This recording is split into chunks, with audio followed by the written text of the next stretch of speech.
Good evening, folks. We are coming a little early, starting our stream a little early, just for the simple fact that here in about 5 or 10 minutes, we will be having senior night presentations for you. So, what we will be doing is we will run the stream, and whenever the senior night ceremony begins, we will begin. We'll let you tune in and listen to that. And then there'll probably be a pause for warm-ups, and then the game is scheduled to start roughly at 6 p.m. So we will be playing our ads until the ceremony begins. Thank you for tuning in to Clay County, WVRC, Clay County Sports.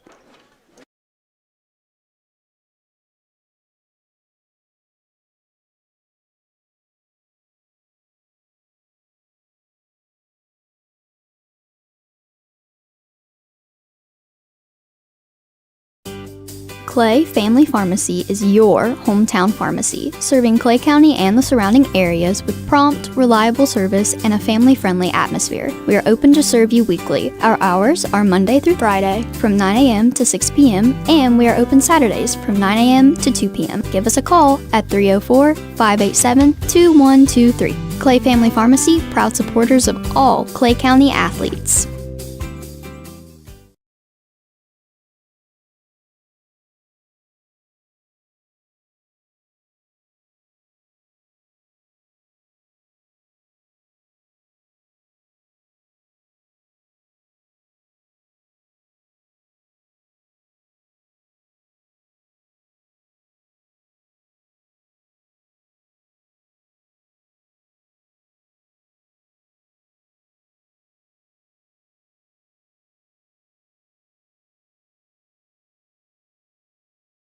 Looking for unbeatable deals? Chino's has 3 sizzling offers for just $9.99 each. Build your own large 3-topping pizza or enjoy a homestyle spaghetti lunch special with that drink. All for only $9.99. And for a limited time, get 2 medium specialty pizzas for just $9.99 each. That's right, a large 3-topping pizza, spaghetti with a drink, or medium specialty pizzas are all just $9.99 each. Chino's Pizza and Spaghetti House, where $9.99 gets you more. Participating locations are listed at genospizza.com.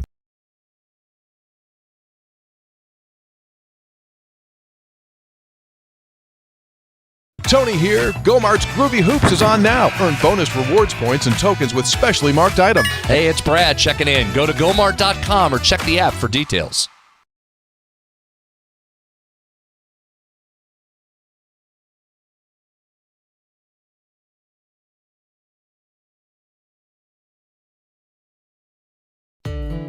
Legs Welding, Inc., located in Clay County, West Virginia, has provided high-quality products and services to the vital West Virginia coal mining industry since 1978, specializing in custom underground mining equipment such as shuttle car bodies, scoops, booms, and components. Legs Welding is fully equipped and capable of performing a variety of your welding and manufacturing needs. We only use American-made steel, and we take pride in our solid, strong American craftsmanship. Legs Welding, Inc., 304-587-4335. Proud to support the students and athletes of Clay County.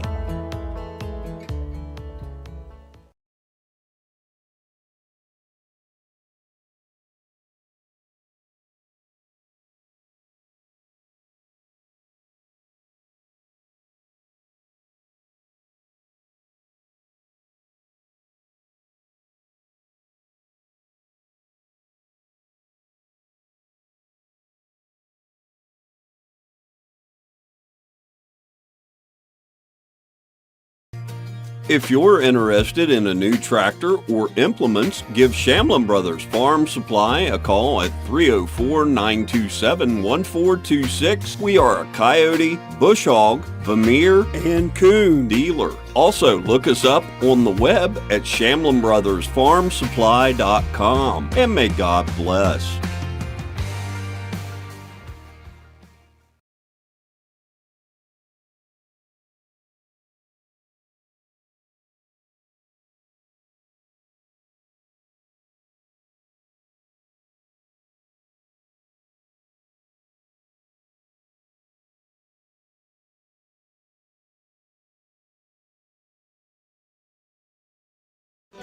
Stump's Funeral Home and Cremation has been in business since 1897. Family owned and operated for 6 generations, offering you and your loved ones services with dignity and respect.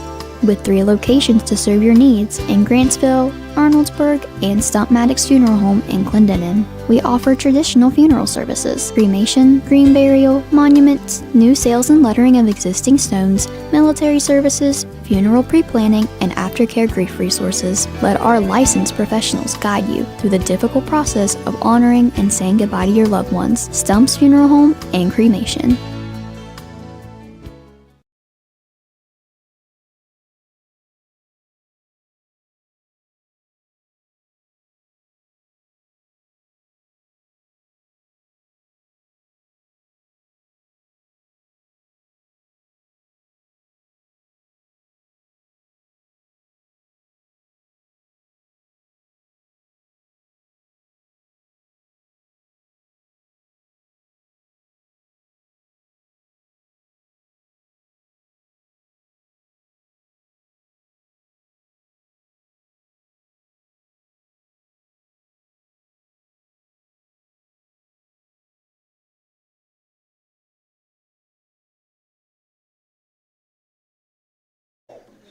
All right, folks, we are about to begin our senior night festivities here at Masel Park. So we are going to turn it over to Coach Sean Krajewski at this time as we introduce our 4 seniors. Welcome, everyone, to tonight's Senior Night 2026. We are here to celebrate 4 seniors from our baseball program. First up, number 1, Eli Matheny. Eli is being escorted by his mother, Shannon Cottrell, and his father, Jeremy Cottrell. Eli's future plans are to go to work for NGE. His favorite memory is Landon's crash out at Nicholas County. His advice to future players, give 100% at all times, because it will be over before you know it. Everyone, Mr. Eli Matheny. Next up, number 28, Landon Delawart. Landon is being escorted by his mom, Jackie Truman, his dad, Justin Delawart, his sister, Jaden Delawart, and his little brother, Holden Stewart. His future plans are to attend Bridge Valley Technical School for lineman school.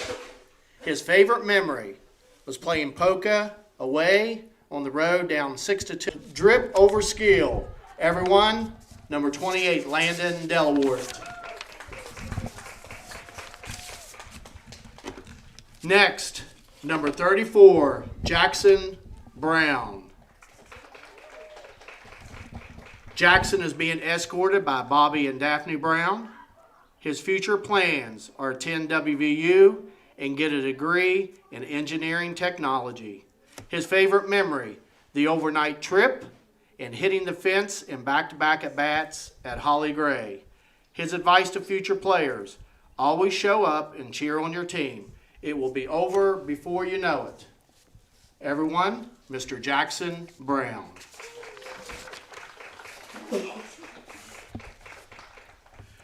Number 00, James Gross. Jamie's being escorted by his mother, Judy Gross. His future plans are to attend Glenville State University to get a degree in land surveying. His favorite memory was throwing a pitch to the top of the auxiliary gym during warm-ups. His advice to future players, show up every day and give 100%. It goes by too fast to take for granted. Everyone, 00, Jamie Gross.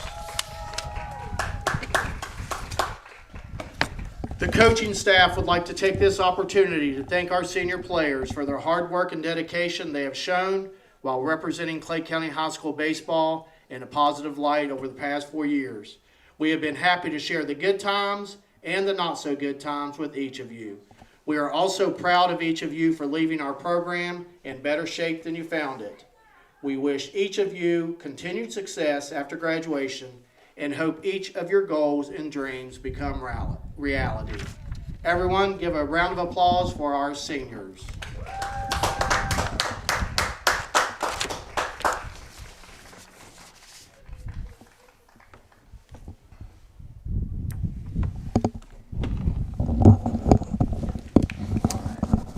And folks, that will conclude our senior night activities for our 2026 grads. Again, that is Eli Matheny, Landon Delwart, Jackson Brown, and Jamie Gross. And we will leave the camera up and running so you can see what is going on here. But Midland Trail will arrive shortly, as I believe I see their bus pulling in.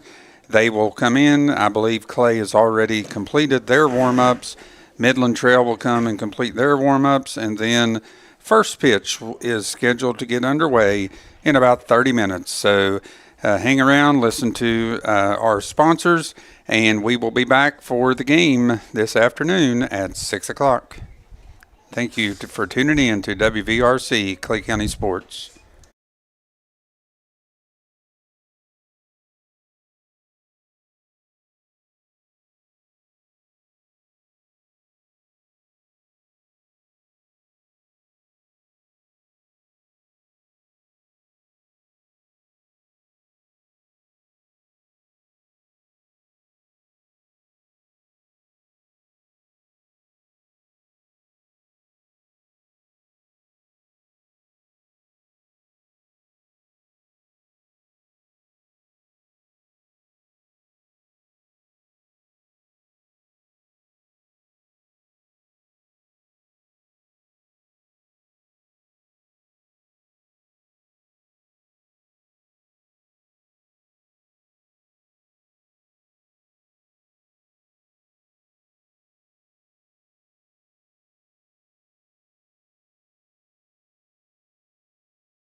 Looking for unbeatable deals? Chino's has 3 sizzling offers for just $9.99 each. Build your own large 3-topping pizza or enjoy a homestyle spaghetti lunch special with that drink. All for only $9.99. And for a limited time, get 2 medium specialty pizzas for just $9.99 each. That's right, a large 3-topping pizza, spaghetti with a drink, or medium specialty pizzas are all just $9.99 each. Chino's Pizza and Spaghetti House, where $9.99 gets you more. Participating locations are listed at genospizza.com.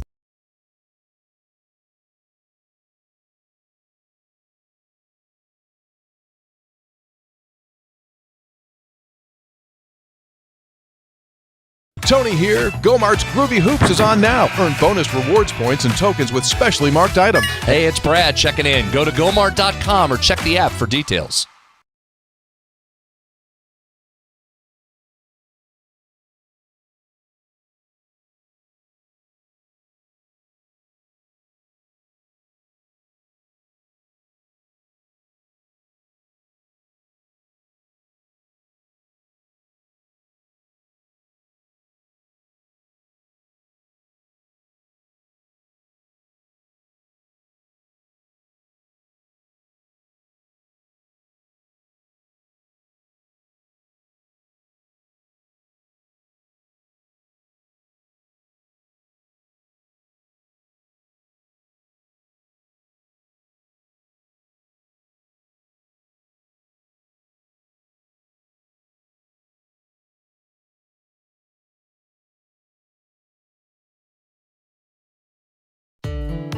Legs Welding, Inc., located in Clay County, West Virginia, has provided high-quality products and services to the vital West Virginia coal mining industry since 1978, specializing in custom underground mining equipment such as shuttle car bodies, scoops, booms, and components. Legs Welding is fully equipped and capable of performing a variety of your welding and manufacturing needs. We only use American-made steel, and we take pride in our solid, strong American craftsmanship. Legs Welding, Inc., 304-587-4335. Proud to support the students and athletes of Clay County.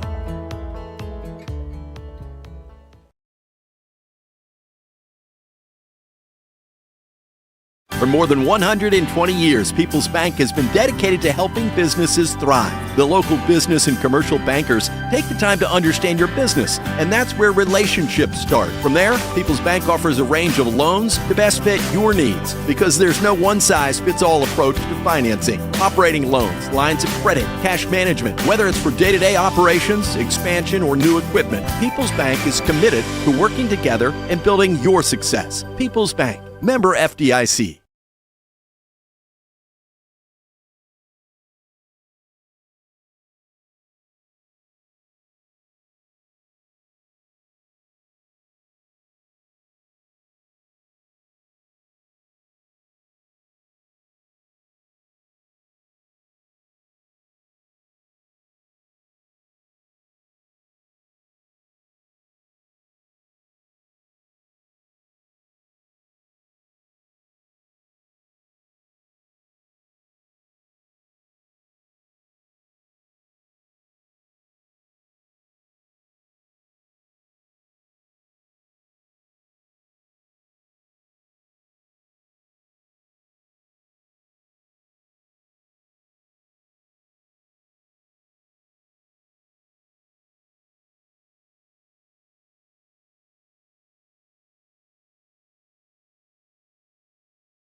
If you're interested in a new tractor or implements, give Shamlin Brothers Farm Supply a call at 304-927-1426. We are a coyote, bush hog, Vermeer, and coon dealer. Also, look us up on the web at ShamlinBrothersFarmSupply.com. And may God bless.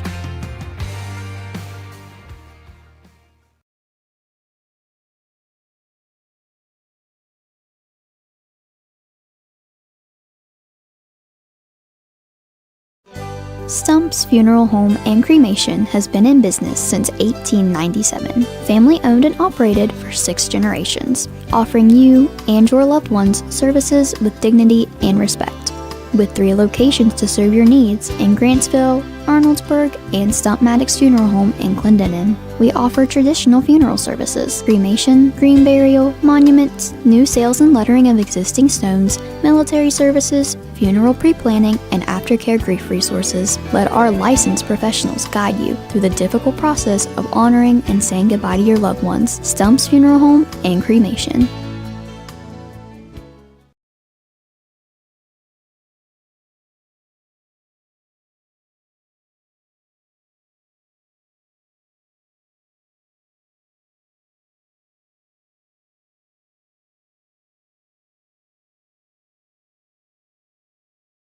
Welcome to Biscuit Country, where joy is measured one ladle at a time, where smiles come with a side of gravy, warming the soul.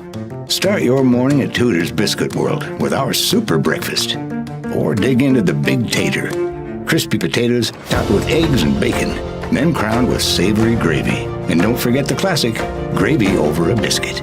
Welcome to Biscuit Country, where at Tudor's, you're always home.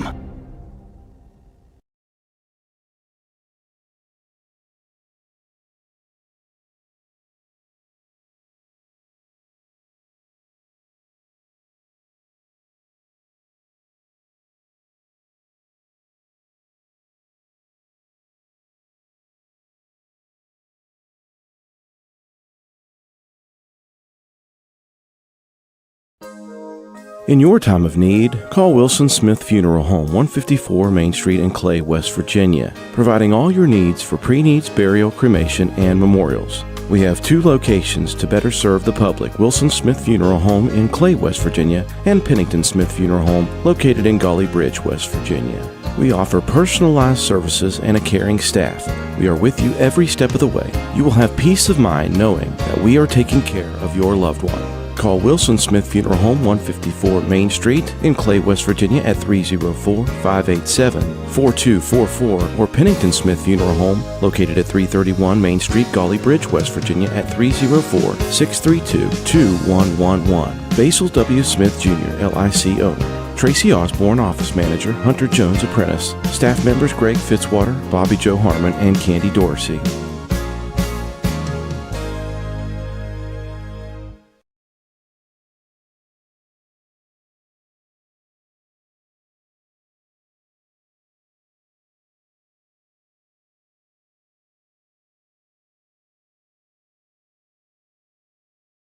Welcome to Biscuit Country, where joy is measured one ladle at a time, where smiles come with a side of gravy, warming the soul.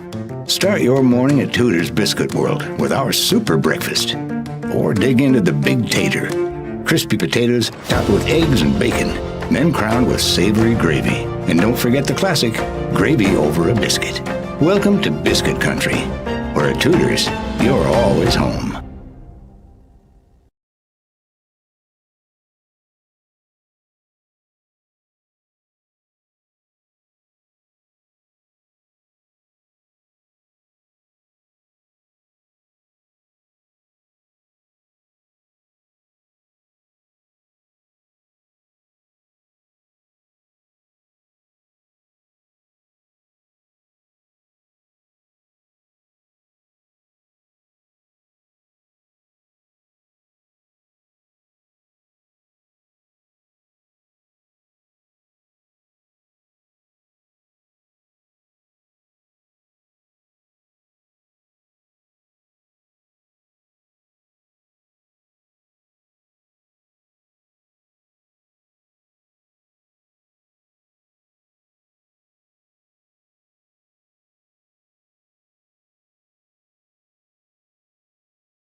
Clay Family Pharmacy is your hometown pharmacy, serving Clay County and the surrounding areas with prompt, reliable service and a family-friendly atmosphere. We are open to serve you weekly. Our hours are Monday through Friday from 9 a.m. to 6 p.m. and we are open Saturdays from 9 a.m. to 2 p.m. Give us a call at 304-587-2123. Clay Family Pharmacy, proud supporters of all Clay County athletes.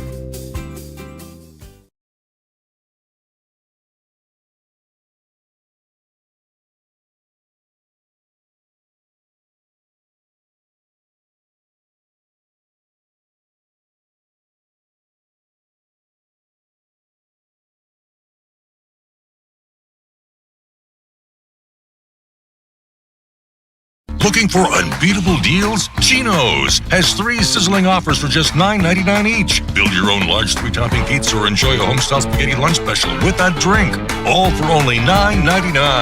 And for a limited time, get 2 medium specialty pizzas for just $9.99 each. That's right, a large 3-topping pizza, spaghetti with a drink, or medium specialty pizzas are all just $9.99 each. Chino's Pizza and Spaghetti House, where $9.99 gets you more.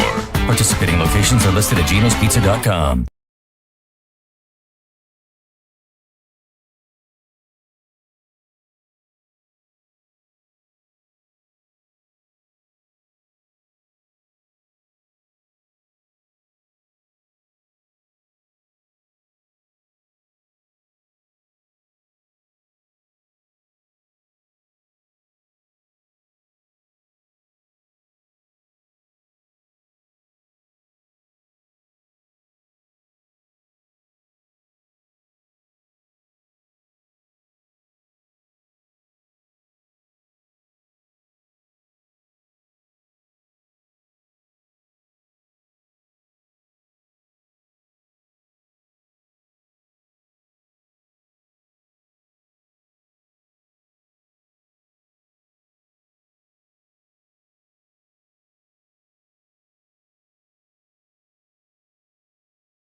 People's Bank Student Checking Account is designed for teens and college students. The special account allows for experience managing a checking account with a highly rated mobile banking app, along with a People's Bank Debit MasterCard for purchases and ATM use. It also offers options for direct deposit and mobile check deposit. Visit your nearest People's Bank location or learn more at peebo.com. People's Bank, working together, building success for now and for the future. Member FDIC.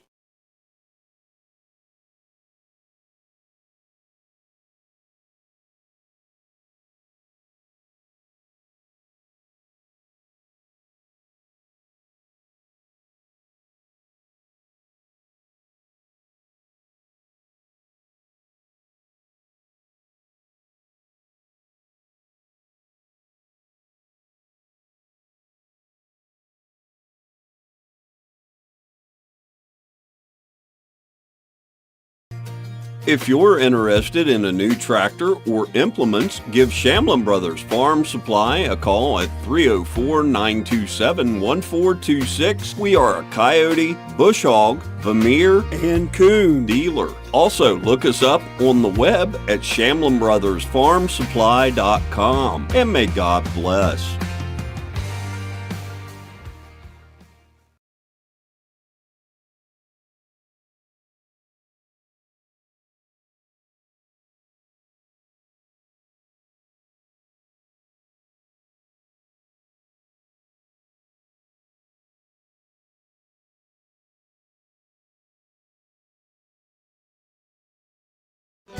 Stump's Funeral Home and Cremation has been in business since 1897. Family owned and operated for 6 generations, offering you and your loved ones services with dignity and respect. With 3 locations to serve your needs in Grantsville, Arnoldsburg, and Stump Maddox Funeral Home in Clendenin. We offer traditional funeral services, cremation, green burial, monuments, new sales and lettering of existing stones, military services, funeral pre-planning, and aftercare grief resources. Let our licensed professionals guide you through the difficult process of honoring and saying goodbye to your loved ones. Stump's Funeral Home and Cremation.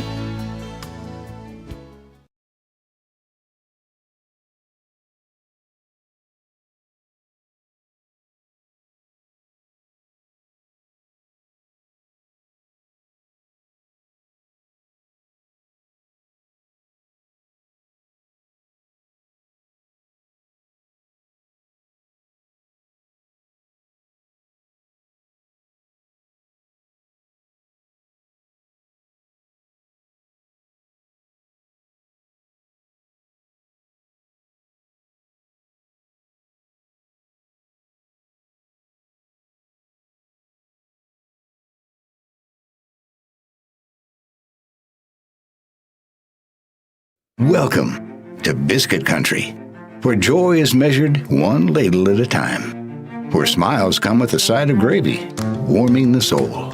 Start your morning at Tudor's Biscuit World with our super breakfast, or dig into the Big Tater, crispy potatoes topped with eggs and bacon, then crowned with savory gravy. And don't forget the classic, gravy over a biscuit. Welcome to Biscuit Country, where at Tudor's, you're always home.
All right, we are live here today for some baseball action up here on the hill at Masel Park, as I am Coach Jason Nichols, and joining me today until Al is finished with his Hall of Fame induction ceremony with his kids down at the James G. Dawson Hall of Fame. I will be joined by Coach Brian Collins and Coach Barry Payton. So tonight we have for you the Midland Trail Patriots coming in with a 6-10 record, losers of 8 of their last 9 contests, going up against our very own Clay County Panthers, who come in the season with a 10-11 record, winners of 3 out of the last 5 games. Now, we have played this team earlier in the season back on April the 10th when Clay went down the Midland Trail and put an 11-1 win up on the board at that time. So, guys, what do you think about what do you think we're going to see this evening? One thing about it's a beautiful night for a ball game, that's for sure. The weather's perfect. You mentioned we played Trail earlier in the season, and we went down there and got an 11-1 victory. But you know how early season games go. You just don't know. Did they have their bats going? Did they pitch their pitching? It's a whole nother ball game tonight. It's later in the year. I think. Based on what we've done, we're hitting the ball much better, so I'm sure they are as well. So we'll see how it goes, and should be a good ball game here tonight. It's definitely a beautiful night up here on the hill at Mesa. Yeah, as they say in baseball, a lot of the times when the weather gets warm, the bats get warm. What about you, Coach Payton? What are you looking forward to? Well, I'll just tell you, I went down and spent a little bit of time with the guys in the dugout there just a little bit ago. I just feel there's a little bit of energy here tonight. Dugout was pretty hyped up, ready to go. Maybe it's a senior night. So I'm looking for some great action tonight and for our kids to come out and play well and execute the game plan. Yeah, as you see on your screen there, we have the coaches exchanging lineups at home plate. And then here in just a moment, we will have a very special opening pitch with our cameraman. Everybody knows Jeremy, our cameraman. He will be doing the honors of the opening pitch for tonight's game. Starting for Midland Trail today at pitcher, we will have playing pitcher and leading off Colton Eads. For batting second, playing shortstop, Ryan Stevens. Doing the catching, batting third, Preston Eads.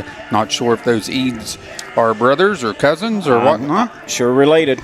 And then the cleanup batter tonight playing third base is Gregory Kramer. Playing first base, batting fifth, is Nicholas Workman. The center fielder, batting sixth, Zaylin Johns. Out in left field, batting seventh, Levi Shrewsbury. At second base, batting eighth, Holden Grimmett. And doing the DH tonight, batting ninth, is Landon Cordell, and he will be DHing for tonight's right fielder, Lucas Johns. And Coach Collins is going to run down the Clay County lineup. All right, we'll look at our lineup here, Coach. Leading off for us and playing shortstop is number 28, Landon Delwart. Batting in the 2-hole is and catching is number 14, Pierce Adkins. Batting third, playing in right field is Lathan Brown. Batting in the 4-hole for us is Joel Elliott, who will be on the bump tonight, so he's pitching. Batting fifth and playing third base is number 10, Cooper Collins. Batting in the 6-hole is number 5, Gatlin Stanton, and he'll be manning the center field position for us tonight. Playing at second base and batting in the 7-hole is number 34, Jackson Brown. At first base tonight is 00, Jamie Gross. He'll be hitting in the 8-hole. And rounding out our lineup in the 9-hole is number 1, Eli Matheny, he'll be in left field.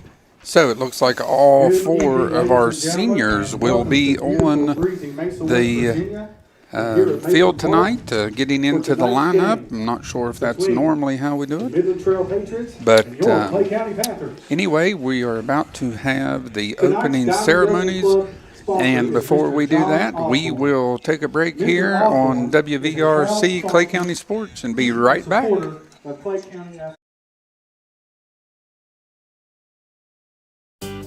Clay Family Pharmacy is your hometown pharmacy, serving Clay County and the surrounding areas with prompt, reliable service and a family-friendly atmosphere. We are open to serve you weekly. Our hours are Monday through Friday from 9 a.m. to 6 p.m. and we are open Saturdays. Clay Family Pharmacy is your hometown pharmacy, serving Clay. For Mr. Osborne is Panther superfan Jeremy Neal. Okay, and here we have You Jeremy can now throw out the first getting pitch. ready to throw out the first pitch. Here we go, Coach. I've got it. Oh, just a bit outside. And just a bit outside. All righty. So we will get underway here in just a moment. So let's go ahead and finish our ad, and we will be back here on WVRC, Clay County Sports. Looking for unbeatable deals? Chino's has 3 sizzling offers for just $9.99 each. Build your own large 3-topping pizza or enjoy a homestyle spaghetti lunch special with that drink.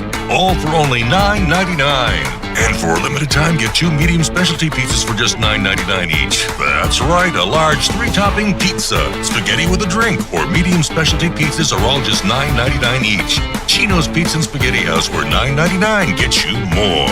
Participating locations are listed at genospizza.com.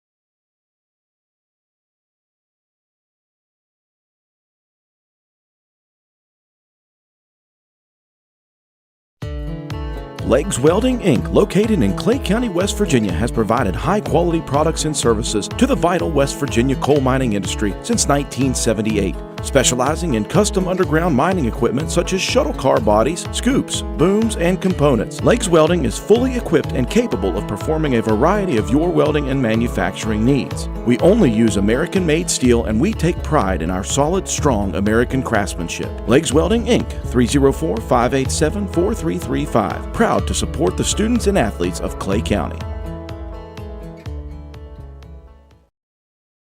All right, folks, we're going to have the national anthem, and we will get underway. Ladies and gentlemen, will you please stand and remove your caps for the playing of our national anthem?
And we are just moments away here from the ball game ready to start. And on the mound for Clay County, we will have Joe Elliott. He will have Pierce Atkins, his catcher. And for Midland Trail, Colton Eads will be on the mound. And his catcher will be Preston Eads whenever it is their turn to come to the plate. So, guys, like we said, there is a little bit of rain in the air showing. It doesn't look like it's scattered storms, so I don't see any danger or any threat for this ball game. But again, tonight we have Coach Brian Collins, myself, Coach Jason Nichols, and Coach Barry Payton, and Jeremy, like always, behind the camera. Yeah, so that pitch was a bit outside, Jeremy, but it was all right. It was close enough. You probably got a swing at it, I would say. It was close enough. Yeah. Jeremy definitely didn't paint the corners, did he, Coach? No. Coach, we got Joel on the mound tonight. Give you some numbers here for Joel. Been able to travel around and watch these guys play. As you know, my son Cooper's on the baseball team, so I get to watch him play quite a bit. Joel has pitched 27 innings this year, and has pitched really well. As I scroll over here, he's got a 3.889 ERA, and Joel's a strikeout pitcher. Let me find my stats here. Joel in those 27 innings has 29 strikeouts against only 8 walks. So that tells you that Joel's fills up the zone, and just watching Joel play, Joel's got a pretty good fastball, and he's got some off-speed stuff to go with it, a nice little curveball, and I think he even throws a changeup. He throws a changeup in there every now and again to keep the batters even and not just sitting on his fastball. But probably the most memorable game this year, Joel pitched out Charleston Catholic in a 5-4 battle against Charleston Catholic and pitched an extremely impressive ball game against that club. Aren't they ranked number 1 in the state, Coach? They're ranked way up there. They're definitely a good ball club, and they have some very dangerous hitters. And Joel kept them on their heels all night with his mix of pitches.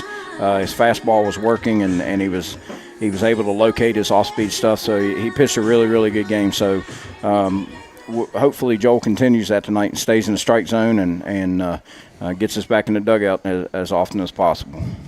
Yeah, talked to Joel a little bit in the halls and stuff. You can definitely tell his confidence is there, and it's continuing to grow, and I like to see that in our young players.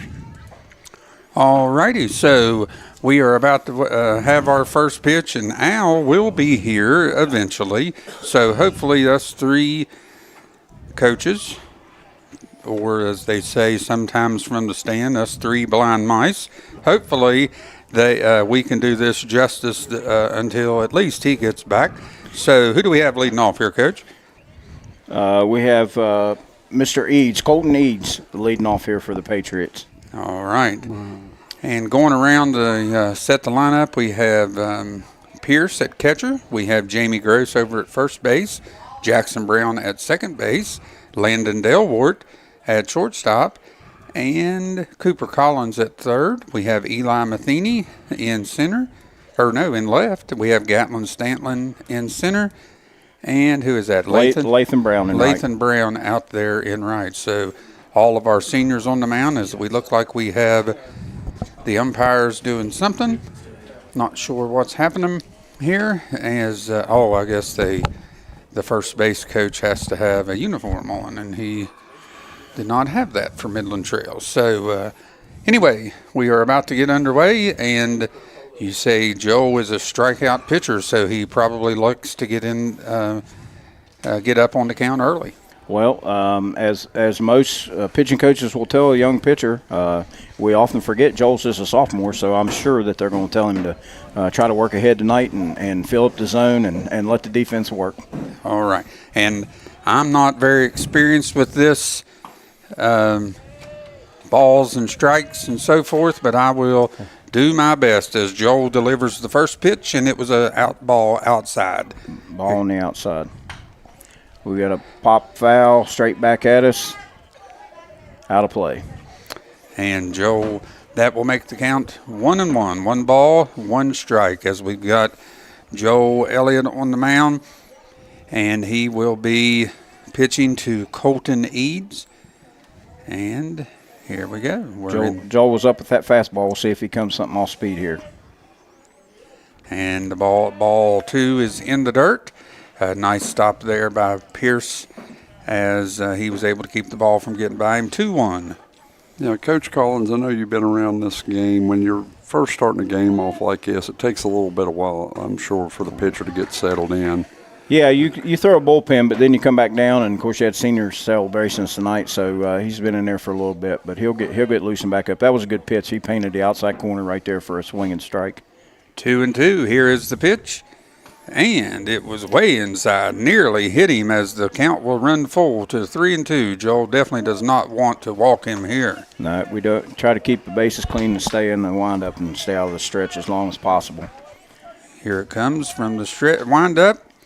And Eads smacks one to right field, but Lathan Brown was underneath it, but unable to hold on to it, and that will be a two-base error for Eads as Midland Trail is on second base with an error. Yeah, that was a middle end fastball, and he hit it well. Lathan was under it. I don't know.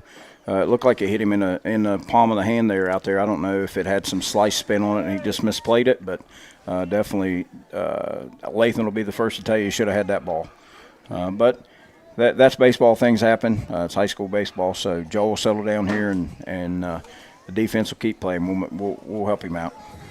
All right, with a runner on second and Ryan Stevens stepping up to the plate. Ryan Stevens, today's shortstop, as Midland Trail has something brewing here at the top of the first inning.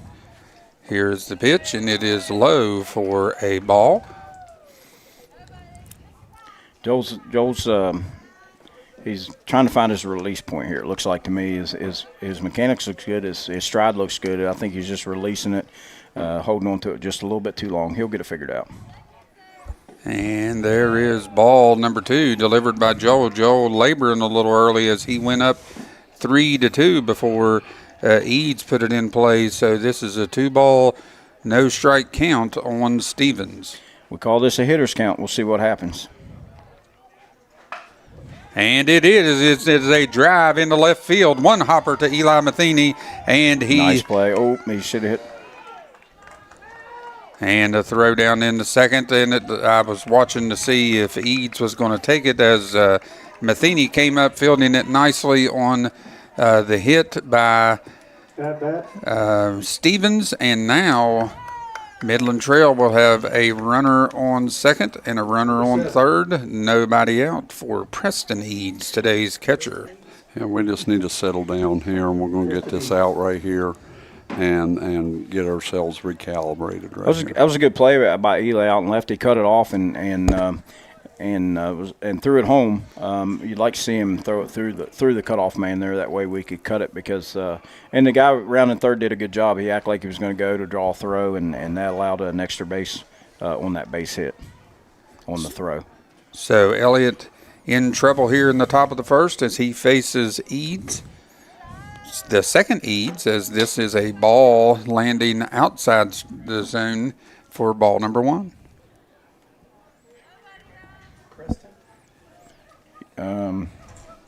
And Joel set, checks the runners, delivers, ball put into play to third base.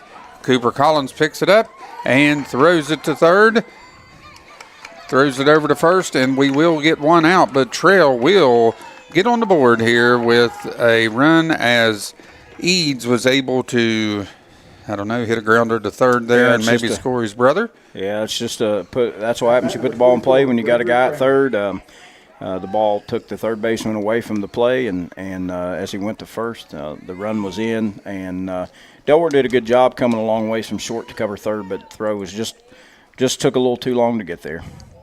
All right, as Gregory Kramer steps up, today's third baseman, the cleanup hitter, and what did he do there? He swung and missed there. That was a good off-speed pitch to start him out. Good off-speed pitch. So we have same pitch. Good job. 1 ball, 1 strike as he was able to lay off of that one. I think Joel's working his off-speed here until he finds his release point, and then he'll get back on his fastball.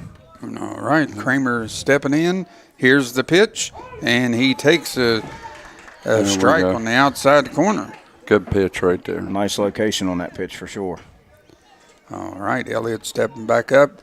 1 ball, 2 strikes. Here's the pitch, and Kramer hits one deep, but Matheny able to get back on it, and we will tag up from third, and Midland Trail will put a second run on the board here in the top of the first inning. So we have nobody on, 2 outs for the first baseman, Nicholas Workman. And you baseball fans know that's exactly why you want to get a guy to third base before you get 2 outs. All you need is a sac fly. Good contact to the outfield. Eli played it as well as you could play it, but the ball was just hit deep enough that the runner from third could tag and score on the sac fly. And this will be Zaylen Johns, today's center fielder. as he took, what was that, a ball? No, this is Workman. Oh, I this think. is Workman, yes. The first baseman. What was that, a ball or a strike? I didn't. That one is a strike. I think the count's 1-1, but I'm not sure. I'm not sure either, but Workman stepping up. Base is empty. Here's the pitch. Good ball. Good pitch there as Joe was up in the count. 1 ball, 2 strikes to Workman. Workman, a left-handed batter, looking to put the ball in play. Here is the windup and the pitch. And strike three. And we will go to the bottom of the second, but not until Midland Trail was able to score 2. And our Panthers are down 2-0, heading to the bottom of the first inning. And we will take a break here on WVRC, Clay County Sports. I'd like to remind At People's Bank, the team of local wealth management professionals can help you achieve your financial goals. They provide customized services, including investment management, estate planning, trust administration services, retirement planning, and if you're a business owner, 401k plans for your employees. The strategies are designed to grow and preserve wealth while minimizing risk. People's Bank, working together, building success. Investment products are not FDIC insured, not deposits, and not guaranteed by People's Bank. Not insured by any federal government agency, subject to risk and may lose value. If you're interested in a new tractor or implements, give Shamlin Brothers Farm Supply a call at 304-927-1426. We are a Coyote, Bush Hog, Vermeer, and Coon dealer. Also, look us up on the web at ShamlinBrothersFarmSupply.com. And may God bless.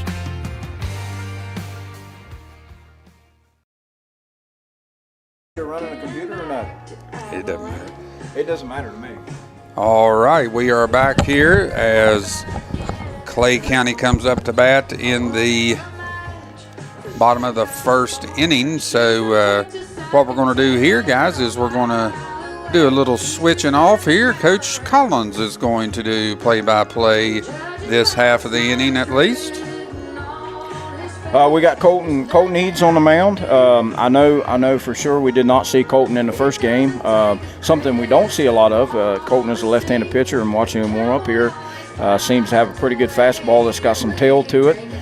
So our guys there'll be something we haven't seen, so we'll see how that goes. But just watching him warm up here, he seems like he's found the strike zone pretty well. His fastball's got some velocity to it. Haven't seen much off-speed stuff yet, but as most know, lefties are pretty crafty, so he's probably got some stuff, I would imagine. But we'll see how it goes. We have up first here in just a moment is our shortstop, Landon Delwart. He'll step in here after this next warm-up pitch. So we're about ready to go as Landon's approaching the box here, and we're getting ready to kick off the bottom of the first inning. Down 2-0, as Coach mentioned. Two unearned runs after that error, but again, it's high school baseball, so you're going to have those things. You're going to have a few mistakes, so I'm sure we'll rebound here and get the bats going. Now, Coach, this young man, Mr. Eads, was not the pitcher in Game 1 this year for Correct. Midland Trail. Is that correct? That's correct. All righty. All right, here we go. So Get us started. Eads is on the mound here, and Delwart's in the box. Let's see what happens here. Here comes the first pitch. Looks like we got a fastball a little bit high, up about the letter. So Delwart took that one. It's ball, no strikes and 1 ball. Second pitch on the way. Very similar pitch, just a little bit too high. That one was brought down just a little bit, so we have a 2-0 count here. Let's go, Delwart. Be patient. Find something you like and drive it somewhere. Eads is ready to go. The next pitch is he's coming down in the zone, so that was a strike. Delwart was taken, looks like all the way, so we took a strike there, so it's a 2-1 count on Mr. Delwart. Eads is ready to go again. Here comes the pitch. Just a little bit low and outside there, I believe, so the count runs 3-1, so Delwart's ahead in the count here. Hitter's count, we'll see if he's got the green light setting on a fastball here. Eads is already on the rubber. He seems to like to work pretty quickly. We got a square probably to take. We pulled back. Looked like that ball tailed in on the inside corner of the plate there, so we got a full count. Yeah, Dale Ward did not appear to like the call from tonight's home plate umpire. I really think it had some late movement on there. Here comes the pitch, the payoff pitch. Up in his eyes, so Dale Ward is on a 6-pitch walk there. That's a good at bat. Yes, good job right there, and he's got some speed. Hopefully we can get him over to second right here and get something going. Well, we got Dale Ward on first, and Pierce Atkins is coming up. I don't know the exact number, but Pierce is hitting over 600 for the season. Last game we were at, I believe he got he batted 1,000. I know he hit a 3-run home run and a double against Webster County, so if we can get a runner in scoring position here, it's a prime spot. Eads is come set, ready to pitch. Fastball up and away, so we have a 1-0 count. Eads seems to be having a little trouble finding the strike zone here early. His pitches are finishing up just a little bit. Here he is set again, ready to go. Here comes the pitch. Looks over at Delwart. Fastball right down the middle. Pierce gapped it left center. Good job by the left fielder cutting it off. Throws into the cutoff. It looks like Delwart's going to slide in safe. Yes, good Pierce job. is in there on that throw.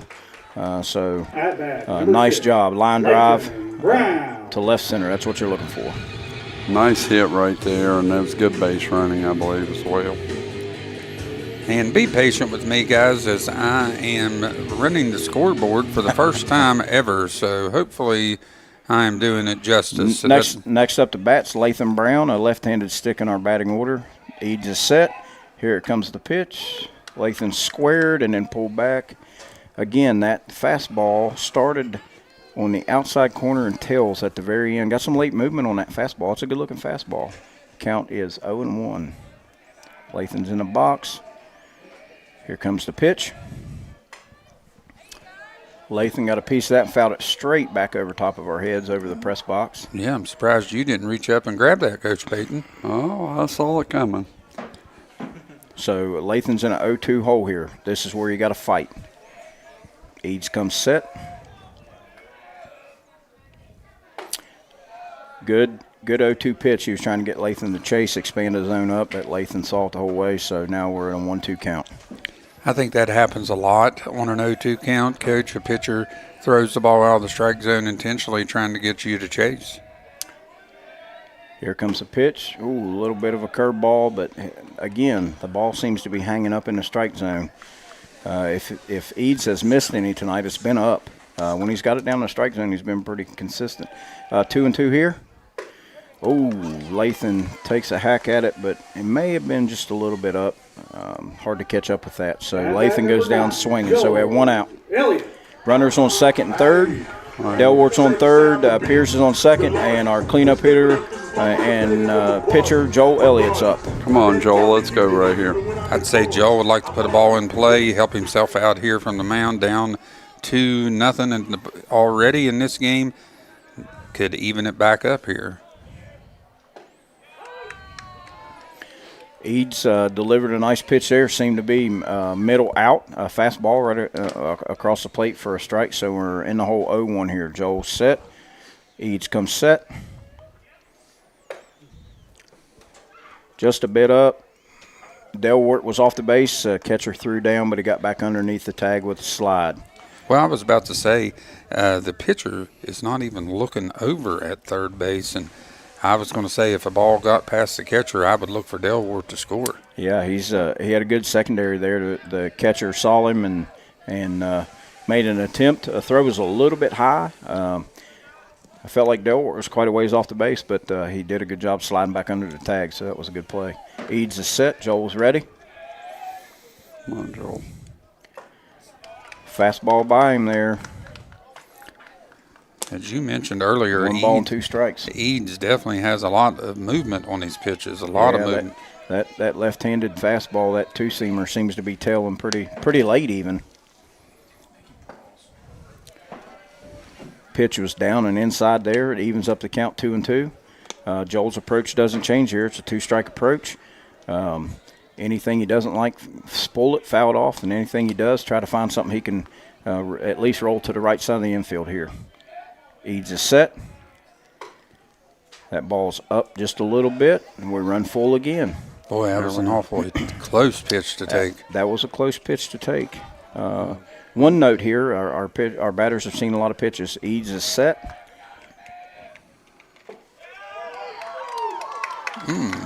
Joel thought it was down. The umpire said no, it's a strike. So that's a strikeout looking. So that's the second out of the inning. Cooper Collins. Come on, Coop. Up to bat now is our third baseman, number 10, Cooper Collins.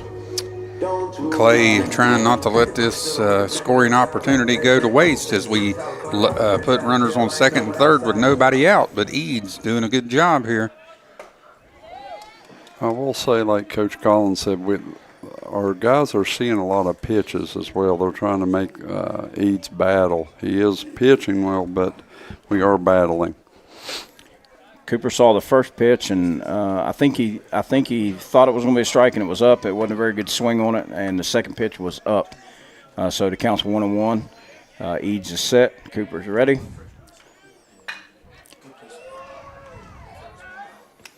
Cooper put it in play, but hit it right to the second baseman for the put out at first base. So we squandered that opportunity with guys in runners in scoring position at third and second base with a couple strikeouts and a ground out. All right, we will take a break here on WVRC, Clay County Sports.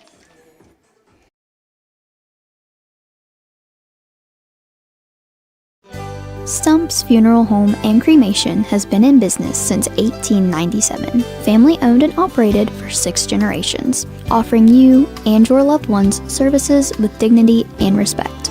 With 3 locations to serve your needs in Grantsville, Arnoldsburg, and Stump Maddox Funeral Home in Clendenin, we offer traditional funeral services, cremation, green burial, monuments, new sales and lettering of existing stones, military services, funeral pre-planning, and aftercare grief resources. Let our licensed professionals guide you through the difficult process of honoring and saying goodbye to your loved ones. Stump's Funeral Home and Cremation. All right, we are back here ready for the top of the second inning as we have who coming to bat here, Coach? Zaylon Johns is up for the Patriots of Midland Trail. So we'll have Zaylon Johns followed by Levi Shrewsbury and Holden Grimmett. So Midland Trail up 2-0 after 1 inning. Clay did get a hit. Midland Trail did get a hit, but we made an error, and Midland Trail was able to capitalize it. So we stand at Midland Trail 2, Clay County 0, going to the top of the second inning with Joel Elliott on the mound. At bat number 9, Zaylon Johns. Zaylon Johns is up. Joel's back on top of the bump. He's taking his time, letting his defense get set. The guys are running out to their positions here. So the lineup still stays the same, no changes in the lineup. Joel's on top of the hill, ready to go. Johns is ready. Here comes the pitch. Foul ball down the right field line, out of play. So good job of Joel there. Good fastball, got ahead. Counts 0-1. Joel's ready. John stands in. Here comes the pitch. Way outside. Outside in the other batter's box there. It was so far outside, Coach, I put a negative ball up on the screen. Be that going. So counts 1-1 here. Joel again's working quick. Johns is ready. Good pitch right at the knees. Good fastball. So we're heading the count here. Joel's working ahead. Yeah, I like the beginning of this inning much better than the last inning. Nice job. Good pitch there. Got a swing and strikeout for out number 1. That's what we like to see right there. Nice job by Joel. Went right at him and took it to him. And that'll bring up Levi Shrewsbury, number 7. Is that right? No, I think he's number 18. 18. All right, Joel's ready to go. Shrewsbury stands in. Here comes the windup and the pitch. Jank got in on his hands, popped straight up on the infield. Joel does a good job. Communicates, calls Pierce off. Pierce was coming out of there like a bullet. Joel calls him off, said, "Relax, Pierce, I got this one." And that's what you want to see, Coach. What do we have here? 4 pitches so far in this inning and 2 outs, so pretty efficient stuff so far. Pretty quick work, that's for sure. Coach, I also like the communication between the players there and did what we need to do to get an out. Yeah, that's what you want there, especially your pitcher's looking right at it. Your catcher's coming out of the – here comes the pitch. Nice pitch, nice breaking ball. Started it right at the batter and broke it right back on the plate. And this is Cordell, right? Correct? Yes. Comes pitch number 2. Got under it, popped it right up to shortstop. There we took go. about 2 steps to the left, camped under it, and squeezed it for the 3rd out. And as you said, Coach, that was a very efficient inning out of Joel there. Yes. As we will go to the bottom of the 2nd inning with Clay County up to bat here on WVRC, Clay County Sports. Welcome to Biscuit Country, where joy is measured one ladle at a time, where smiles come with a side of gravy, warming the soul. Start your morning at Tudor's Biscuit World with our super breakfast. Or dig into the Big Tater, crispy potatoes topped with eggs and bacon, then crowned with savory gravy. And don't forget the classic, gravy over a biscuit. Welcome to Biscuit Country, where at Tudor's, you're always home.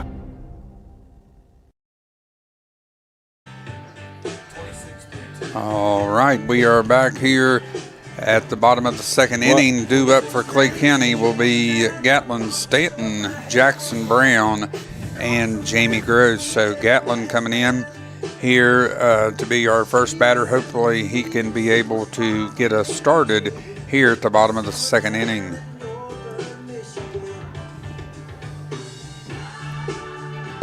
We got a good press box going up here with our PA announcer, getting us some good music here in between innings. As I thought we were ready to get underway, it looks like the umpires are having a little bit of conversation out there between home plate and first base, getting over their positioning, and the warm-up pitches have been made, and Gatlin is ready to make way to the batter's box. Next up is Gatlin Stanton, our center fielder. Like I said, we haven't seen very many left-handed pitchers this year, so it might take us a couple at bats to get used to it here, get adjusted. But give Eads credit. His fastball has some late movement on it, and I think he's getting it in off the barrel of our bats and doing a really good job pitching here. So we're underway here. Eads is set. Here comes the pitch. Nice fastball. I think Gatlin thought it was low, but it was at the knees for a strike, so we're behind 0-1. Here comes the 2nd pitch. Eads expanded his zone a little bit, even further to the bottom of the zone for a ball there, so we're 1 ball, 1 strike. Eads is set. Gatlin's ready. Just a bit inside and maybe up with that 3rd pitch, so we're 2 balls and a strike here. Again, our guys are seeing pitches, and we're even getting ahead in the count. We just got to finish our at-bats and get some runners on base and do some timely hitting here. Eads is set. Here comes the pitch. Now, Coach, I'm not one to talk about vision very much. However, I would say the ball coming in from that lefty probably is a lot different if you haven't seen that a lot. Is that correct? It's definitely just a different lens or a different view for the batter. We're used to focusing on we'll talk about that here in a second. Eads is set. Here we go. Oh, nice off speed. Maybe a change up there down in the zone, but Gatlin swung right over top of it. But back to what you were saying, Coach. You're used to seeing that release point over the right shoulder if you're a right-handed batter. And it's not necessarily a disadvantage for a right-handed batter, but it's just something different to focus on that release point over on the other shoulder of the pitcher. Jackson Brown's up to bat. Jackson stands in. Jackson takes a nice swing here and fouls it off to the right. So we're behind 0-1 here, but Jackson saw a fastball and put a decent swing on it. So Jackson's in the box, ready to go. Eads is set. Here comes the pitch. Down 0-2. Down 0-2. That ball was on the outside corner possibly. 0-2 hole here. Approach. Eads expands the zone. I think he's going to see what the umpire will give him out there on the outside corner. That's smart pitching. Nibble at it as much as you can. Eads is set. Here comes the next pitch. Up in the zone just a little bit, but Jackson takes a swing at it and down on strikes. So base pads are still cleared with 2 outs. Next up for the Panthers, number 00, Jamie Gross, our first baseman for today. And I'll tell you, this isn't the way we want to start out an inning. You know, what we see about 7 pitches so far and have 2 outs, 2 strikeouts. Yeah, not the best start with the bats. Eads is set. Here comes the pitch. Inside, Jamie tried to fight it off and fouled it straight over toward our dugout. I don't know if anybody made a play over there or not. I had that screen's in my way. I don't think anybody made a play. Jamie's in. Eads is set. Here comes the pitch. Ball got away from Eads a little bit there in the dirt in front of the plate. Jamie took that one, so we're even 1-1. Eads is set again. Here comes the pitch. Nice pitch right on the outside corner. Jamie looked like he swung right over top of that one for strike 2. So we're down a ball and 2 strikes here. Here comes the pitch. Fastball low. We're even here, 2-2. Jamie's in, ready to go. Eads is backed up and took a breath. Now he's on the rubber. Here comes the pitch. Right back up the middle. Yep. Jamie Gross gets us underway here this inning with 2 outs. That's a nice job. Good job. As most of you know with baseball, if you hit it right back where it comes from, your timing is perfect. So Jamie put a nice swing on that right over top of the mound and right over top of the second base for a single. Yeah, Gross has to feel good about getting a hit on senior night as another senior, Eli Matheny, steps up to the plate. That pitch is a bit out, maybe even up, but definitely out for ball 1. Eads' control's been pretty good. Eli digs in. Eads is set. Here comes the pitch. I will tell you, Eads doesn't waste very much time on the mound. No, he gets there and he's ready to go. The umpire called that one for a strike, so we're evening it up at 1-1. I was going to say that a minute ago, Coach, and couldn't get it out.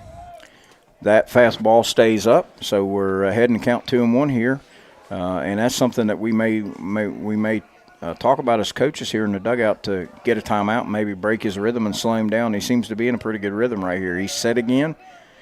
Here comes the pitch. Swing and strike to even a count 2-2.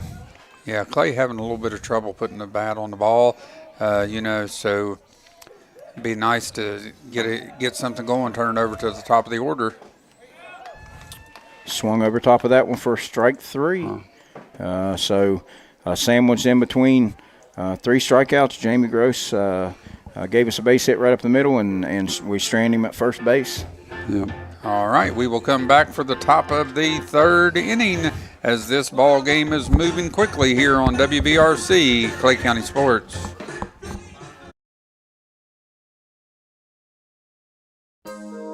In your time of need, call Wilson Smith Funeral Home, 154 Main Street in Clay, West Virginia, providing all your needs for pre-needs, burial, cremation, and memorials. We have 2 locations to better serve the public: Wilson Smith Funeral Home in Clay, West Virginia, and Pennington Smith Funeral Home located in Gully Bridge, West Virginia.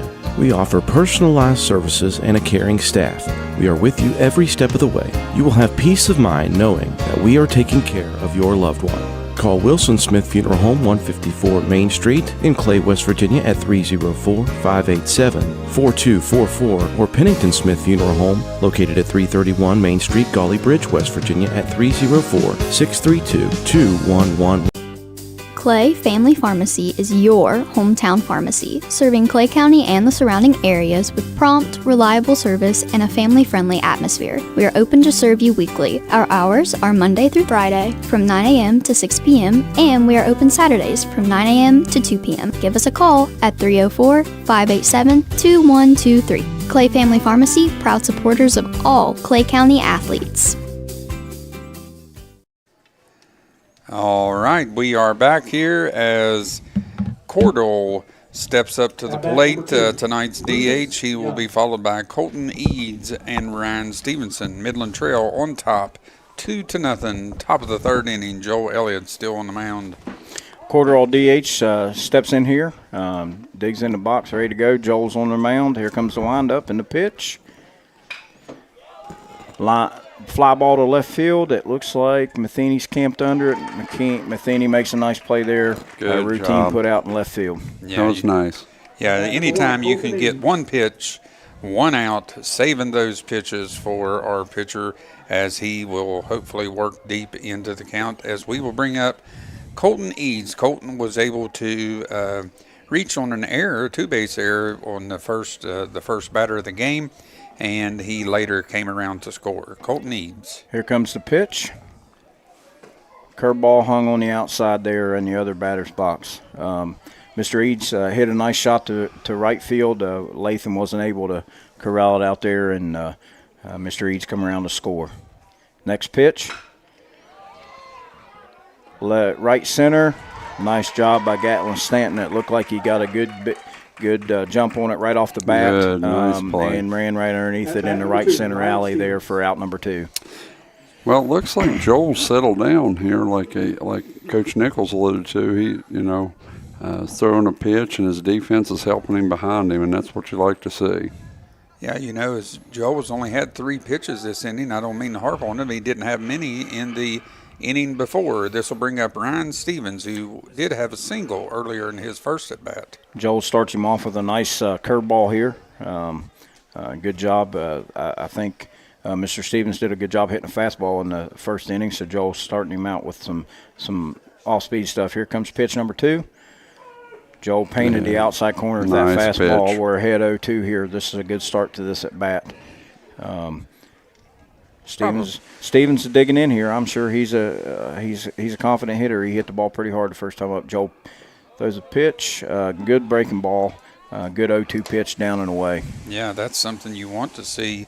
As he tried to make him chase, he put it close enough to make him chase, but not quite close enough to get the strike. Yeah, that says Stevens sees the ball pretty well. So Joel's on top of the mound here. Here's the windup and the pitch.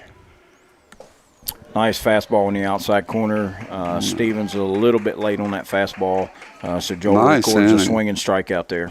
Yeah, as Coach Payton said, nice inning as we will go to the bottom of the second inning. Bottom of the third inning, rather. Clay looking to try to level it back up here on WVRC, Clay County Sports.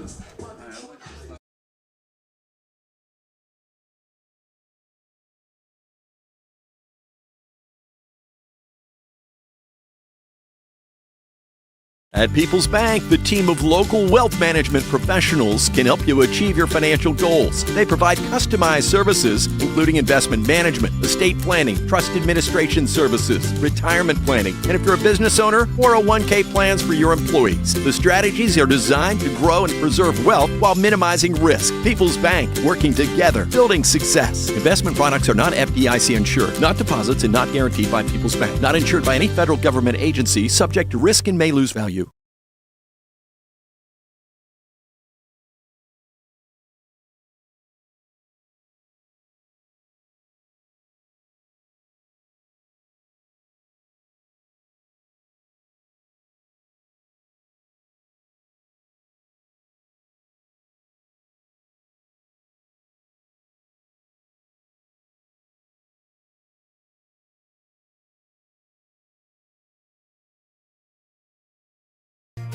If you're interested in a new tractor or implements, give Shamlin Brothers Farm Supply a call at 304-927-1426. We are a Coyote, Bush Hog, Vermeer, and Coon dealer. Also, look us up on the web at ShamlinBrothersFarmSupply.com. And may God bless.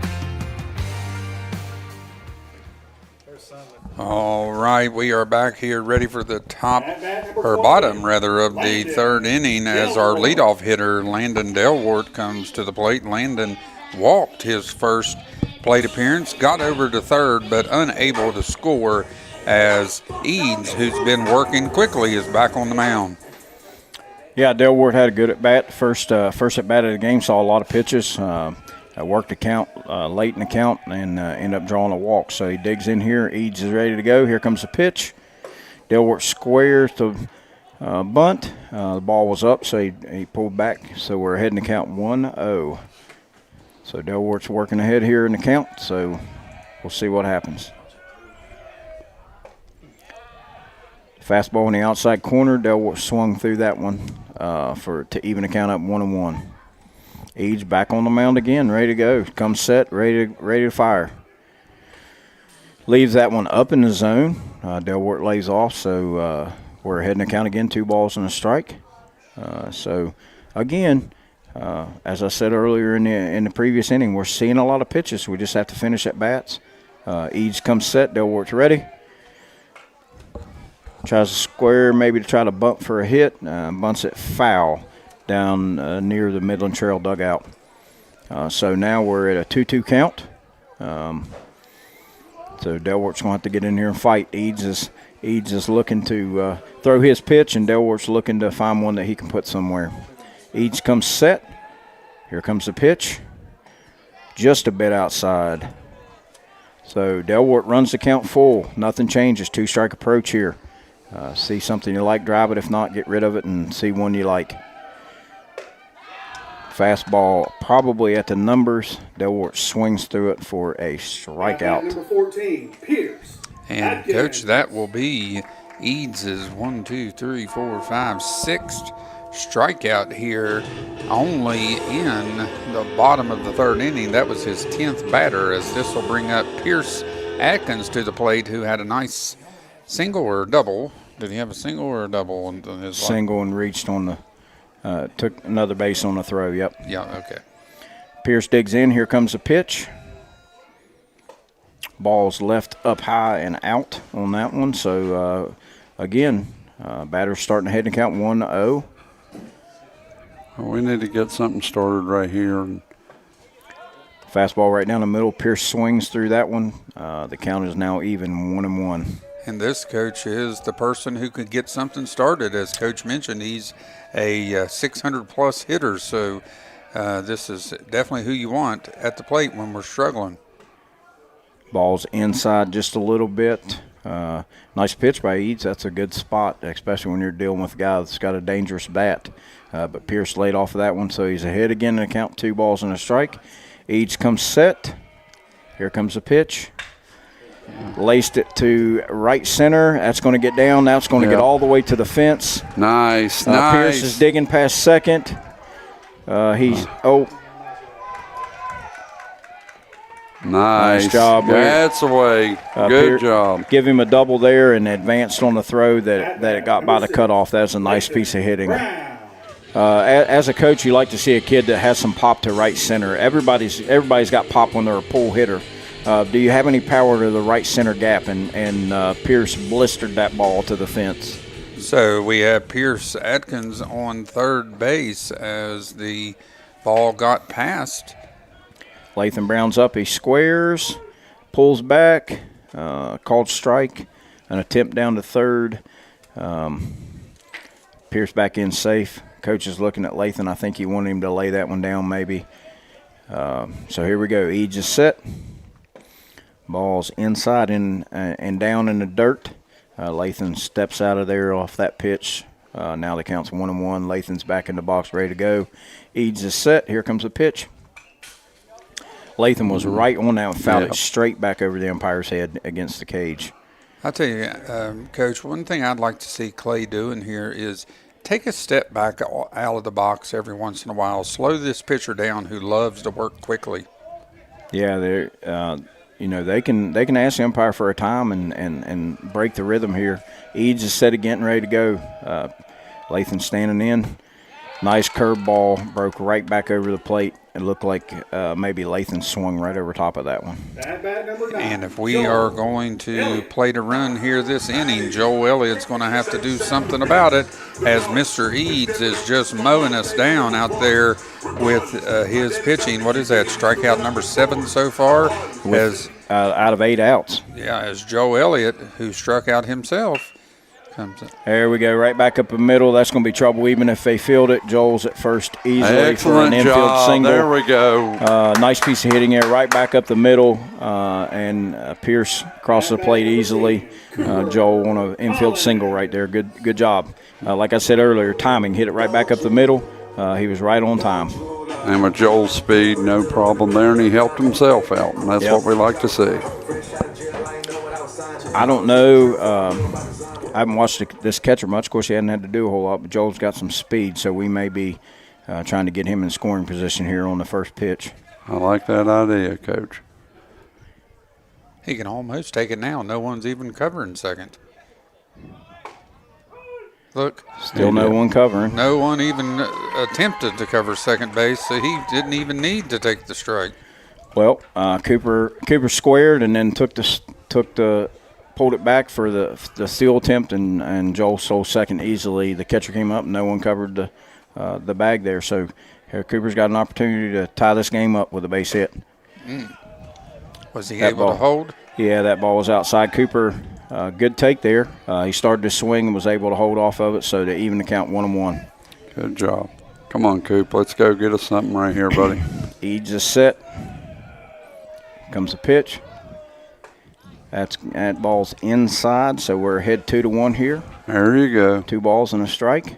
Now, I know Eads has struck us out a bunch of times, but we do have 4 hits. So when we can put the bat on the ball, we seem to be putting it in places where we want it to go. Eads is set again. Here comes the pitch. That ball was on the outside corner. The umpire called it a strike. So now we're 2 balls and 2 strikes here. 2-strike approach. Cooper was thinking curveball there, and I think he got a fastball. That's not the best approach. He should set fastball and adjust a changeup, but Mr. Eads blew that one right by him for a strikeout. All right, 2-1, going to the top of the 4th inning. Midland Trail on top here on WVRC, Clay County Sports.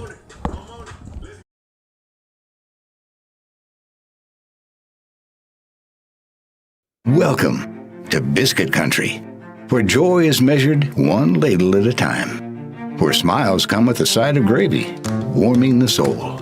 Start your morning at Tudor's Biscuit World with our super breakfast, or dig into the Big Tater, crispy potatoes topped with eggs and bacon, then crowned with savory gravy. And don't forget the classic, gravy over a biscuit. Welcome to Biscuit Country, where at Tudor's, you're always home.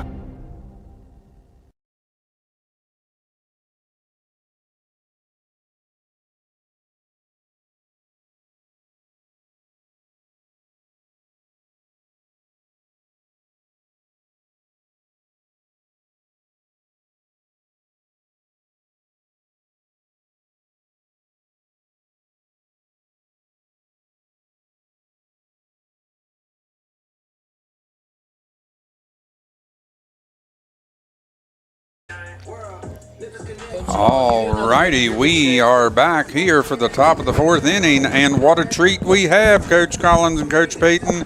We have Alan Tanner back behind the mic. I don't know if it's a treat, but, it feels kind of like with us 3, I'm watching for a takedown or maybe a front headlock or something, some wrestling. Oh, yeah, that's right. We haven't been on this since a head wizard or anything. Yeah, and then how about the first pitch? If we need any relief pitching, we're up here in the clubhouse. Well, we might put his jersey on Jeremy and let him throw a couple of those fastballs on the outside corner. Coach, he had some decent velocity, but now we'll have to work on that location just a little bit. I thought it clipped the corner of the plate. Now maybe I was a little forgiving. Well, it was close enough. He may have got a swing at it. I don't know. What did Stevens do the last? All right. So here we go, Al. I'll turn this over. No, you guys go right ahead. I'm gonna work on this scoreboard Joel's working on the mound here, just a bit inside as he's pitching to Eads. Preston Eads here. Preston had an RBI ground out in the 1st inning. Preston, the wind maybe got a gust of wind there and got some dust in his eye. Not sure he caught a time there and backed out of the box. Guys kind of watching. Joel's been working really fast here, and besides that 1st inning, really having his way with the hitters. Yep, he's doing well. Eads digs in. Joel's in the windup. Here comes a pitch. Oh, nice shot over the third baseman's head. Line drive, single to left field. So this will put a little pressure on the defense here. Now we're going to, of course, we've played really good defense all year. And not as much of a concern as it could be, but now as a defense, you got to really pay attention. I imagine that runner's going to be off and moving. Well, we have number 24 Kramer coming up. We also have Pierce behind the dish here, so it'll be strength on strength if this gentleman's going to take second. He may Pierce, swipe it, but there'll be a throw. I'll guarantee it. Pierce Yachty Molina, yes, I like to call him. And this is Gregory Kramer at the plate. Joel's in the stretch now with her runner at first. Jamie holding him on. I got his pitch. He's set. Throw over to first, trying to keep him honest over there. Kramer had an RBI sacrifice fly out to Eli Matheny deep. Shot out to Eli Matheny that scored Midland Trail's second run of this game. He looks like he could hit one out there on top of the hill. Joel's set here as he comes set, ready to pitch. Here comes the pitch. Working the outside corner, just a bit outside there. Behind the count 1-0 here to Mr. Kramer. On the offensive side, man, we just cannot get a timely hit, can we? All right, we leave him in runner. Here's the pitch, nice curveball. Again, right through the 6-hole. So we have back-to-back singles with no outs here. At bat number 6, Nicholas Workman. Nicholas Workman came up. We were able to get him going down, looking in the first inning there for a strikeout, as he looks to try to add on to this little rally that Midland Trail has going with runners at first and second, nobody out. Workman digs in. And Joel working from a stretch here with runners on base. Joel set. Here comes a pitch. Just a bit low maybe there for ball one. Big moment here for the Panthers. 2 runners on, nobody out in this inning. This is going to be a big moment here as we need an out in a bad way. Let's see here. Joel's got the sign. He's come set, ready to deliver. Oh, a little inside move just to keep him honest there at second base. No one was breaking to the bag, so Joel just felt like maybe he had a bit of much of a lead there. Thought he would get him back to the base. Al, were you able to see Jeremy's opening pitch? Yes, I was in the Hall of Fame, and I had it up on my phone. I did see it was. This one gets by him. That's going to be. That's going to move the runners up. But that's going to be a wild pitch on Joel, I believe, and the advancers, both runners advanced 90 feet. What I was most impressed about, the leg kick. I mean, that reminded me of like Rob Dibble or some of the greats. Jeremy Dibble. Yeah, that reminded me of some of the greatest pitching I've seen, and he threw it in there with some velocity. Aroldis Chapman comes to mind. Yeah, it had a little movement on it. It tailed off. I think he was working away to that left-hander. All right, here we come. This could be a double play ball. Here we go. Nope. I can't scoop it up. And then we throw it over there, going to give him another run. Oh, no. I think that's going to have to go down in an error, wouldn't you say, fellas? I would say E6. E6 plated 2 runs as Midland Trail will open it up to 4-1 here in the top of the fourth inning as Clay County in some deep water. But as we know and we've seen throughout this season, Clay has a tendency to battle back late in ball games, sometimes even battle back and win them. Yeah, I think both of those go unearned, and that's tough. You give up 2 good base hits, and then you follow that up with a tailor-made double play ball, and that's uncharacteristic. Who is that out there? Short, is that Delwart? Delwart. The double play was out of play because they advanced on the wild pitch. Oh, that's right. There was nobody at first. Yep. So I don't know. Johns digs in. Here comes Joel. Not much of a lead at first, so we're going to the dish. Nice pitch. Work down at the knees there for strike one. So we got Workman over at first. Is it Workman? I believe so. Yep. Johns digs in. Workman's got a lead at first. Joel's coming to the plate. That breaking ball started out and worked out even farther. Nice job by Pierce there to get over in the other batter's box and corral that ball to hold Workman at first base. So where are we at in the lineup here? Zaylen Johns. No, Zaylen's batting. So this is the 6th batter here. Nice pitch. Started that breaking ball in the center of the plate and broke it off.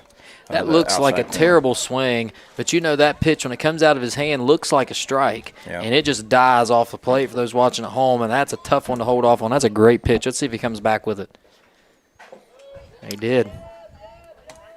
Couldn't get him to chase. Not a bad idea. Yeah, I think Joel does a pretty good job tunneling his pitches, and meaning his fastball and his breaking balls, the release point is very, very similar. So it looks out of the hand. It's hard to pick up which pitch he's decided to throw.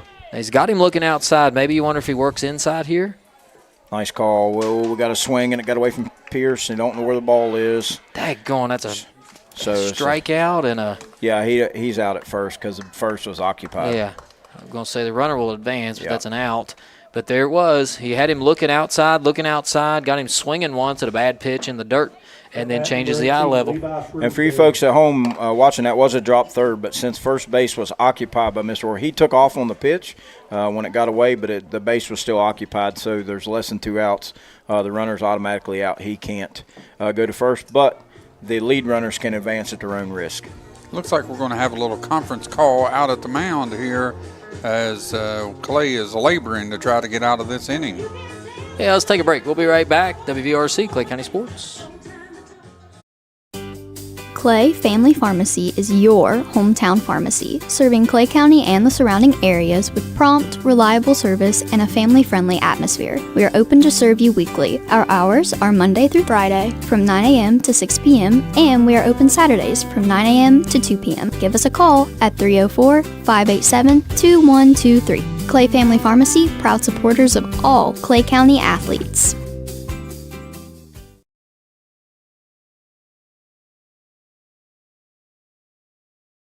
Looking for unbeatable deals? Chino's has 3 sizzling offers for just $9.99.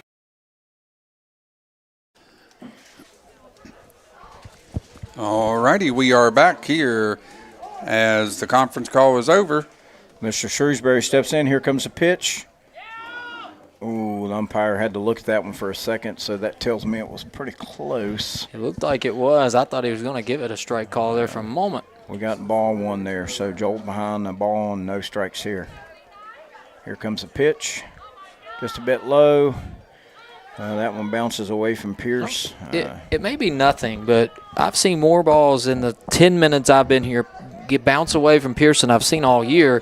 Is that ground maybe a little hard? I don't know. That one looked like it. I mean, it was down in the dirt, but I don't know if it caught him on the shin guard or what, but it seemed to ricochet pretty quickly there. Joel set and ready to go again. Here we go. Here comes the pitch. Up just a little bit. So we're behind 3-1 here. They do have a base open. Will Mr. Shrewsbury have the green light here on a 3-1 pitch? Don't give him nothing down the middle here. Definitely hitters count. Hit your spots. Comes a fastball. Good idea. Worked it inside. As the trouble continues to brew here for the Panthers, as Midland Trail will have runners on second and third, 1 out, and Grimmett coming to the plate. Grimmett popped out to the shortstop his last appearance.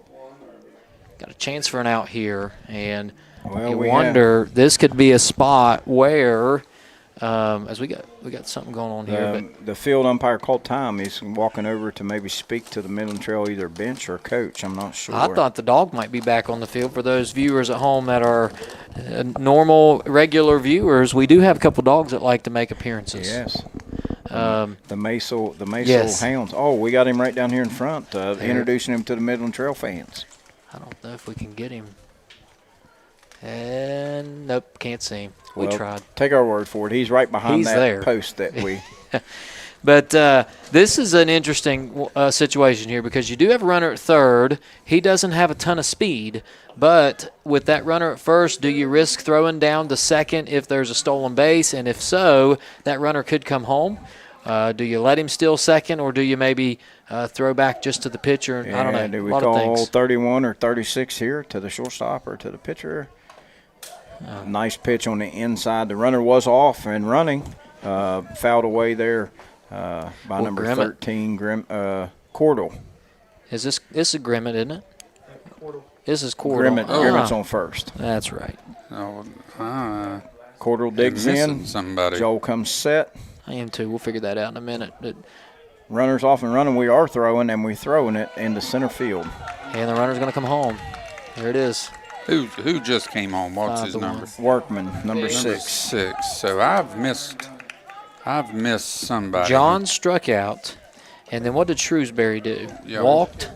Oh, he walked. And what did Grimmett do? What did Grimmett do? So maybe we're in that spot. I don't know. I'm confused too at this point. Cordell's the DH. Grimmett's not batting?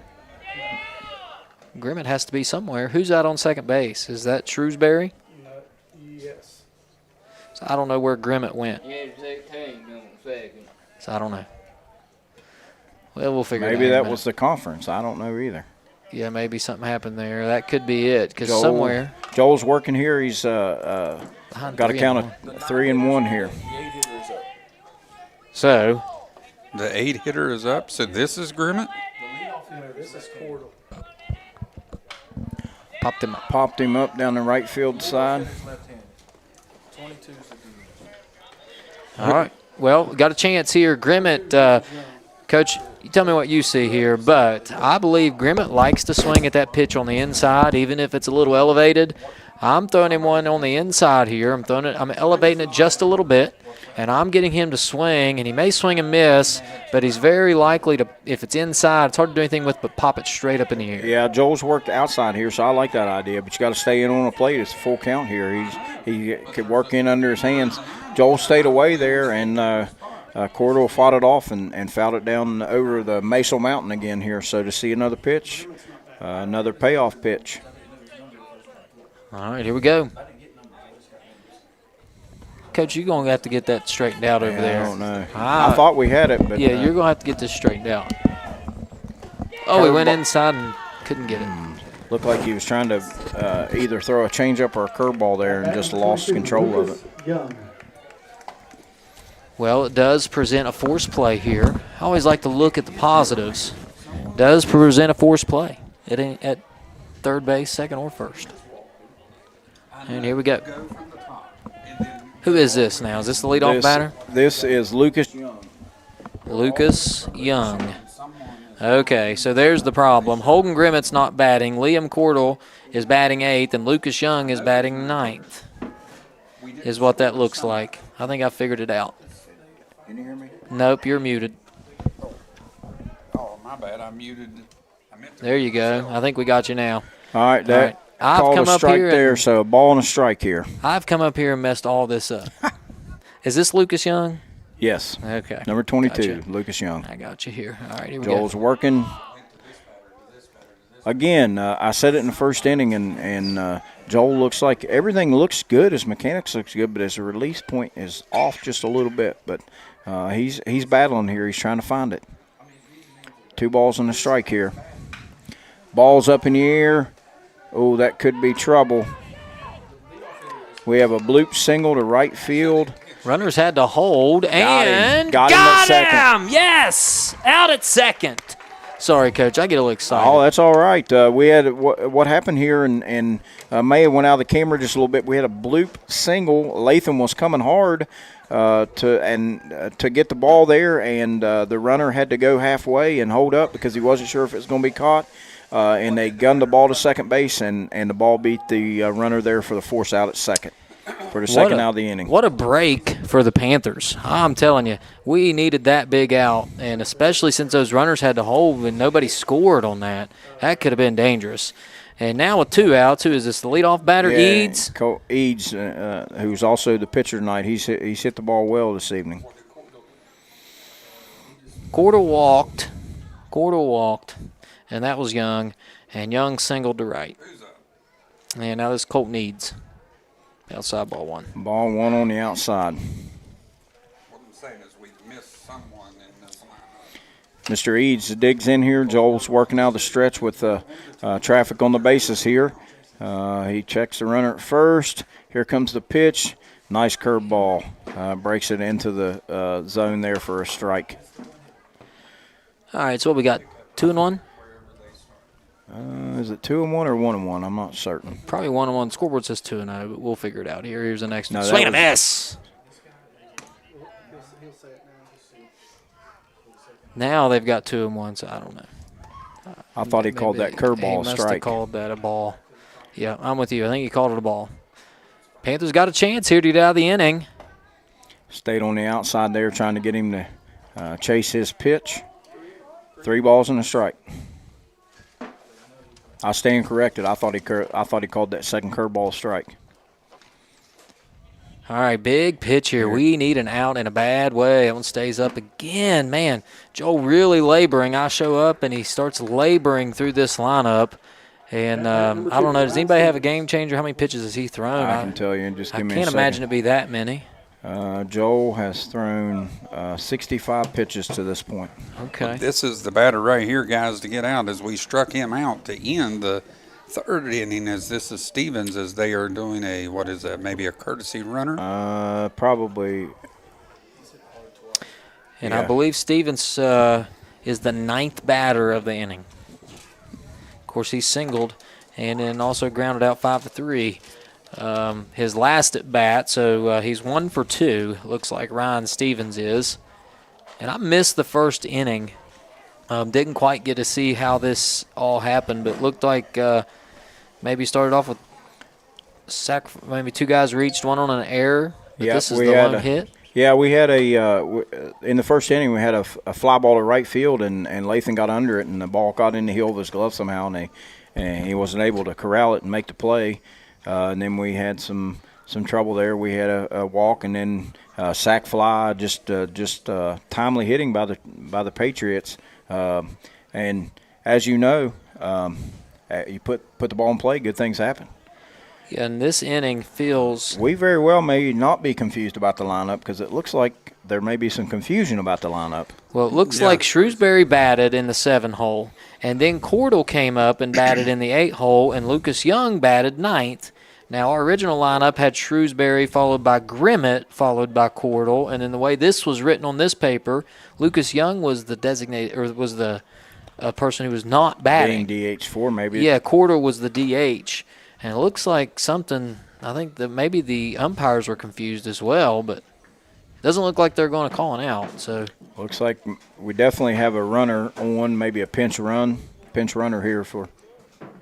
I couldn't hear what he said. 21. Yeah, I'd say we're going to have a pinch runner and a re-enter maybe situation. So Joel needs an out no matter what happens here. You got Ryan Stevens coming up to the plate. Preston Eads on deck, and we need an out in a bad way. I'm looking down through here, and all these guys have reached base at one point or another. So just bear down and throw strikes here. Good pitch on the outside corner. Mr. Stevens fought that one off, fouled it back toward the trail dugout there. Panthers down 4, and as much difficulty as we've had swinging the bats, we cannot afford to give up too many more of these runs. And with them loaded, boy, this is a big 2 strikes. Joel comes set. Here we go. Pitch coming. Nice curveball right through the 6-hole. Got right through. That's going to bring around 1 run. The throw to the plate. The ball took a bad hop. Yeah, and then it went back behind Pierce, so runners will be at second and third. That's 2 more runs across the plate. And another hit. That's now I've got us up, giving up 5 hits on the evening. 7-1 your score. Panthers down 6. And with second and third, it doesn't get any easier. Yep, good job of Mr. Stevens there. It's a nice hit with the bases loaded, runners in scoring position. If you want to see what the difference in the ball game is so far, as Trails had runners in scoring position, they've had timely hitting. We've had runners in scoring position and not be able to. We put the ball in play a couple times, but couldn't penetrate the defense and get that timely base hit. And this will be Preston Eads, who started this mess off earlier in this inning with a single and scored a run. And he is way up in the batter's box. Boy, he is crowding the plate. I'd throw him inside. I know it's hard to do sometimes. You don't want to hit him. But, boy, when he's leaning over that plate, I would throw that ball inside and not – because there's no way he could get his bat around on anything. It'd be right off the hands. Yep. Well, Joel's just got to calm down here and pitch his way out of this. Joel can do it. He's behind a ball and no strikes here. Here comes the fastball. Nice fastball in the outside corner. Mr. Eads fouled that one back over our dugout and down over Mason Mountain as we probably have kids looking for baseballs everywhere. Another baseball. Yep. Yep. If we you get over to Roane County, you can stand down about 30 feet down the creek, you'll catch about 30 of them. Absolutely. At least softballs anyways. Next pitch is low and outside. Runs the count to 2 balls and 1 strike. And this is where things get frustrating, and you want a team that can keep their composure. And it's senior night. Guys got to keep their composure out there, and those seniors got to talk to them and just get through the inning. Throw over to third. Back easily. We've got a nice little inside move play that we run. Coach, you probably know what that's called. Inside out. Just inside out, they call that somehow. Yeah. But it works about 90% of the time. There's a good pitch. Ooh, That's yeah. a great location. That was tough. No way he was swinging at that 2-2. Eads, not much he could do with that pitch. That was just a very well-placed pitch. Joel comes set. Here comes the pitch. Oh, fought it off foul into the trail dugout. The scorekeeper down there had number a nice little 14 move. down there. If we got a name for number 14, he made a nice play. Let's keep him over there in the dugout. We don't want him in the field. Yes, that was a nice play. Oh, well, right here's the numbers. I should have knew Coach Nichols would take care of that. That's Philip Beveridge. Oh, curveball on the outside corner for strike 3. Oh, yeah, we'll get a little replay action on that one. Check it out right here. Oh, yeah, check swing. I think he went anyways. That was a strike 3. Whew, let's get out of that inning. How about we take a break? What do you think? Good idea. Legs Welding, Inc., located in Clay County, West Virginia, has provided high-quality products and services to the vital West Virginia coal mining industry since 1978. Specializing in custom underground mining equipment such as shuttle car bodies, scoops, booms, and components, Legs Welding is fully equipped and capable of performing a variety of your welding and manufacturing needs. We only use American-made steel, and we take pride in our solid, strong American craftsmanship. Legs Welding, Inc., 304-587-4335. Proud to support the students and athletes of Clay County.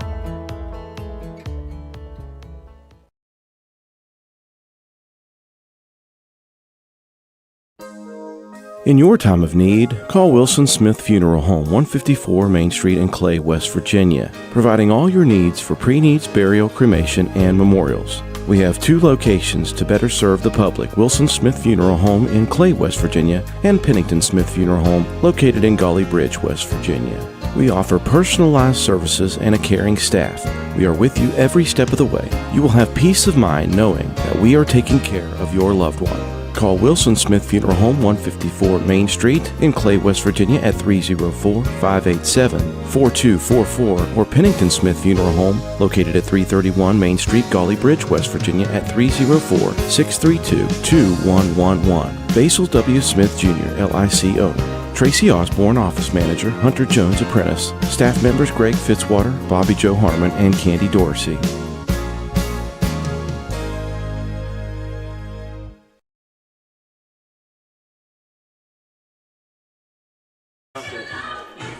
All right, we're back.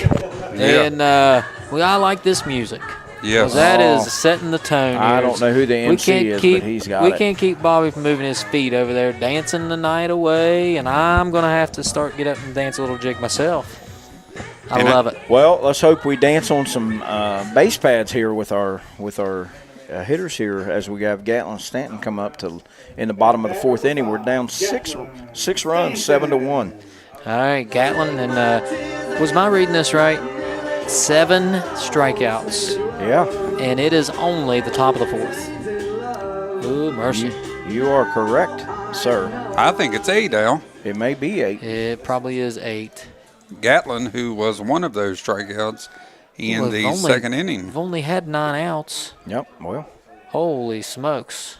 Gatlin squares the bunt, and he fouls. Catch it, Bobby. Bobby got my way. I was going to make the play there. I don't know where Jeremy went to. I guess I'll have to run the camera, too. I can do that. I'm a jack of all trades. Yeah. Master of how many? None. I got you. All righty. Let's get something going here, guys. Where's the bear at? Anybody seen a bear or anything like that? All right. Gatlin squared and attempted to bunt and fouled it off, so he's behind 0-1 here. Just take the old saying, just takes one. Yep. And part of this too, this team needs to see a lot of pitches. I know you guys have talked about that already, but they need to draw some walks here. Yeah. This guy isn't necessarily throwing, strike after strike after strike. And right here you go. Ball inside, and it runs the count to 2-1 there. It's 2-1. And, again, see a lot of pitches. Find some bases. You don't have to have 4 or 5 hits in order to score some runs. You got to put some guys on base. There we go. That'll get the inning started. Gatlin's got some wheels. Oh, that's trouble. Gatlin's already at second base. It's going to be at least third. They're coming into the cutoff here. Bad throw. Ooh. Missed the cutoff. What a shot. Yeah, nice shot to left center all the way to the fence for a triple. A little leadoff triple never hurts. Yeah. I said to take a walk, but we'll take triples too. Yes, yeah. We'll take some triples. Well, if you can't get a walk, get a triple. Yes, and I actually talked to Gatlin about that in college algebra class today. We talked about exponential functions and triples. And the distance between home plate and third base and all that. How far you got to hit it. Yeah. All right, here's Jackson Brown. Have Jackson up. The ball stays up for ball 1. Again, like I said earlier, we've had good counts. We've had hitters' counts, seen a lot of pitches. We just haven't had that hit that we need with the runner in scoring position. That ball's down in the dirt for ball 2. So here you go, 2-0. Brown up. You got Jamie Gross on deck, who can hit the ball over to the next county. Yeah, he does have one of our hits tonight, by the way. Yeah, looks like he got a single. Yep, back up the middle. Here comes the pitch. Ball's inside. And I think Jackson thought about wearing that one, and he changed his mind at the last second. He made a business decision, didn't he? Well, sometimes. It's 3 balls and no strikes here. So we'll see if he has a green light or we're going to see a pitch here. Oh, I think that ball was right on the corner, maybe. Well, let's look at that one again right here. You can see it right here on the screen. Well, hey, the umpire called it a strike, so it was definitely a strike. Yeah. Yeah. That ball's up. And that one's not a strike, as Jackson will take first with a walk. That's why the umpire called it a ball. Up that pitch count, baby. That's why we like it. Yeah. All right, now we have something brewing. Jamie Gross, one of our seniors here on senior night, coming to the plate. He's checking his call from Coach Krajewski. We have runners on first and third, nobody out. Walk-up music when the lights come on. Let's put those lights on. Let's see if we got something happening here. Well, a good pitch. We took that strike. Well, he throws hard, doesn't he? Yeah, he's got some decent velocity. And one thing I noticed, I said it earlier, his fastball has some late movement on it, and he's getting it off our barrel. Did you notice when guys throw hard like that, if you make contact, there it is right up the middle. This could be the old double play. 6-4-3. But hey, got a run. Scored a run. Well, like I said, the difference in the ball game, and I know we got a run of it, but just a timely base hit is all we need to get right back in this game. But Jamie made contact and rolled it to the shortstop, who flipped it to second to first for the double play. This will bring up Eli Matheny, who struck out his first plate appearance. Well, he tried to hit that one to the moon, didn't he? Yes, he did, and the moon is not even out yet. He took a hack at that one. That ball stays up to even the count 1-1. Well, I wonder, you have the pitch count on this fella? I surely do. He is throwing really hard. Ooh, swing and a miss. Well, this probably will be at the beginning of this inning. He had thrown 74 pitches. So, I don't know if – I'm assuming he has a full load of pitches, so he can go, 110? 110 is the limit, yes, sir. So he's at least got another inning or two in him if he – Eli's battled back here to a 2-2 even count. So let's see what we do here. Eads delivers, fouled it off, straight back into the backstop. Good way to stay alive, because I believe that may have very well been a strike. You're going to see it here on your screen. I think that tailed right over the plate. Eli did a good job staying alive. Yep. You got a battle there. Two-strike approach. Foul off the ones you don't like and find something you can hit.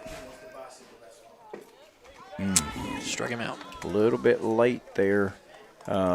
Again, a two-strike approach. You got to set fastball and adjust.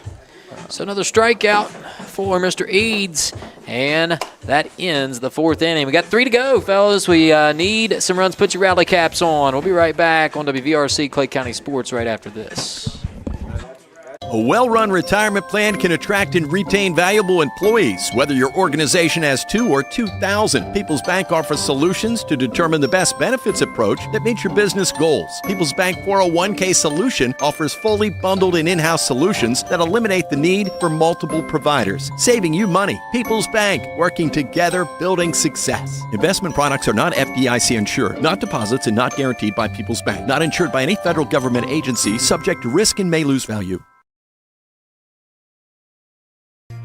If you're interested in a new tractor or implements, give Shamlin Brothers Farm Supply a call at 304-927-1426. We are a coyote, bush hog, Vermeer, and coon dealer. Also, look us up on the web at ShamlinBrothersFarmSupply.com. And may God bless.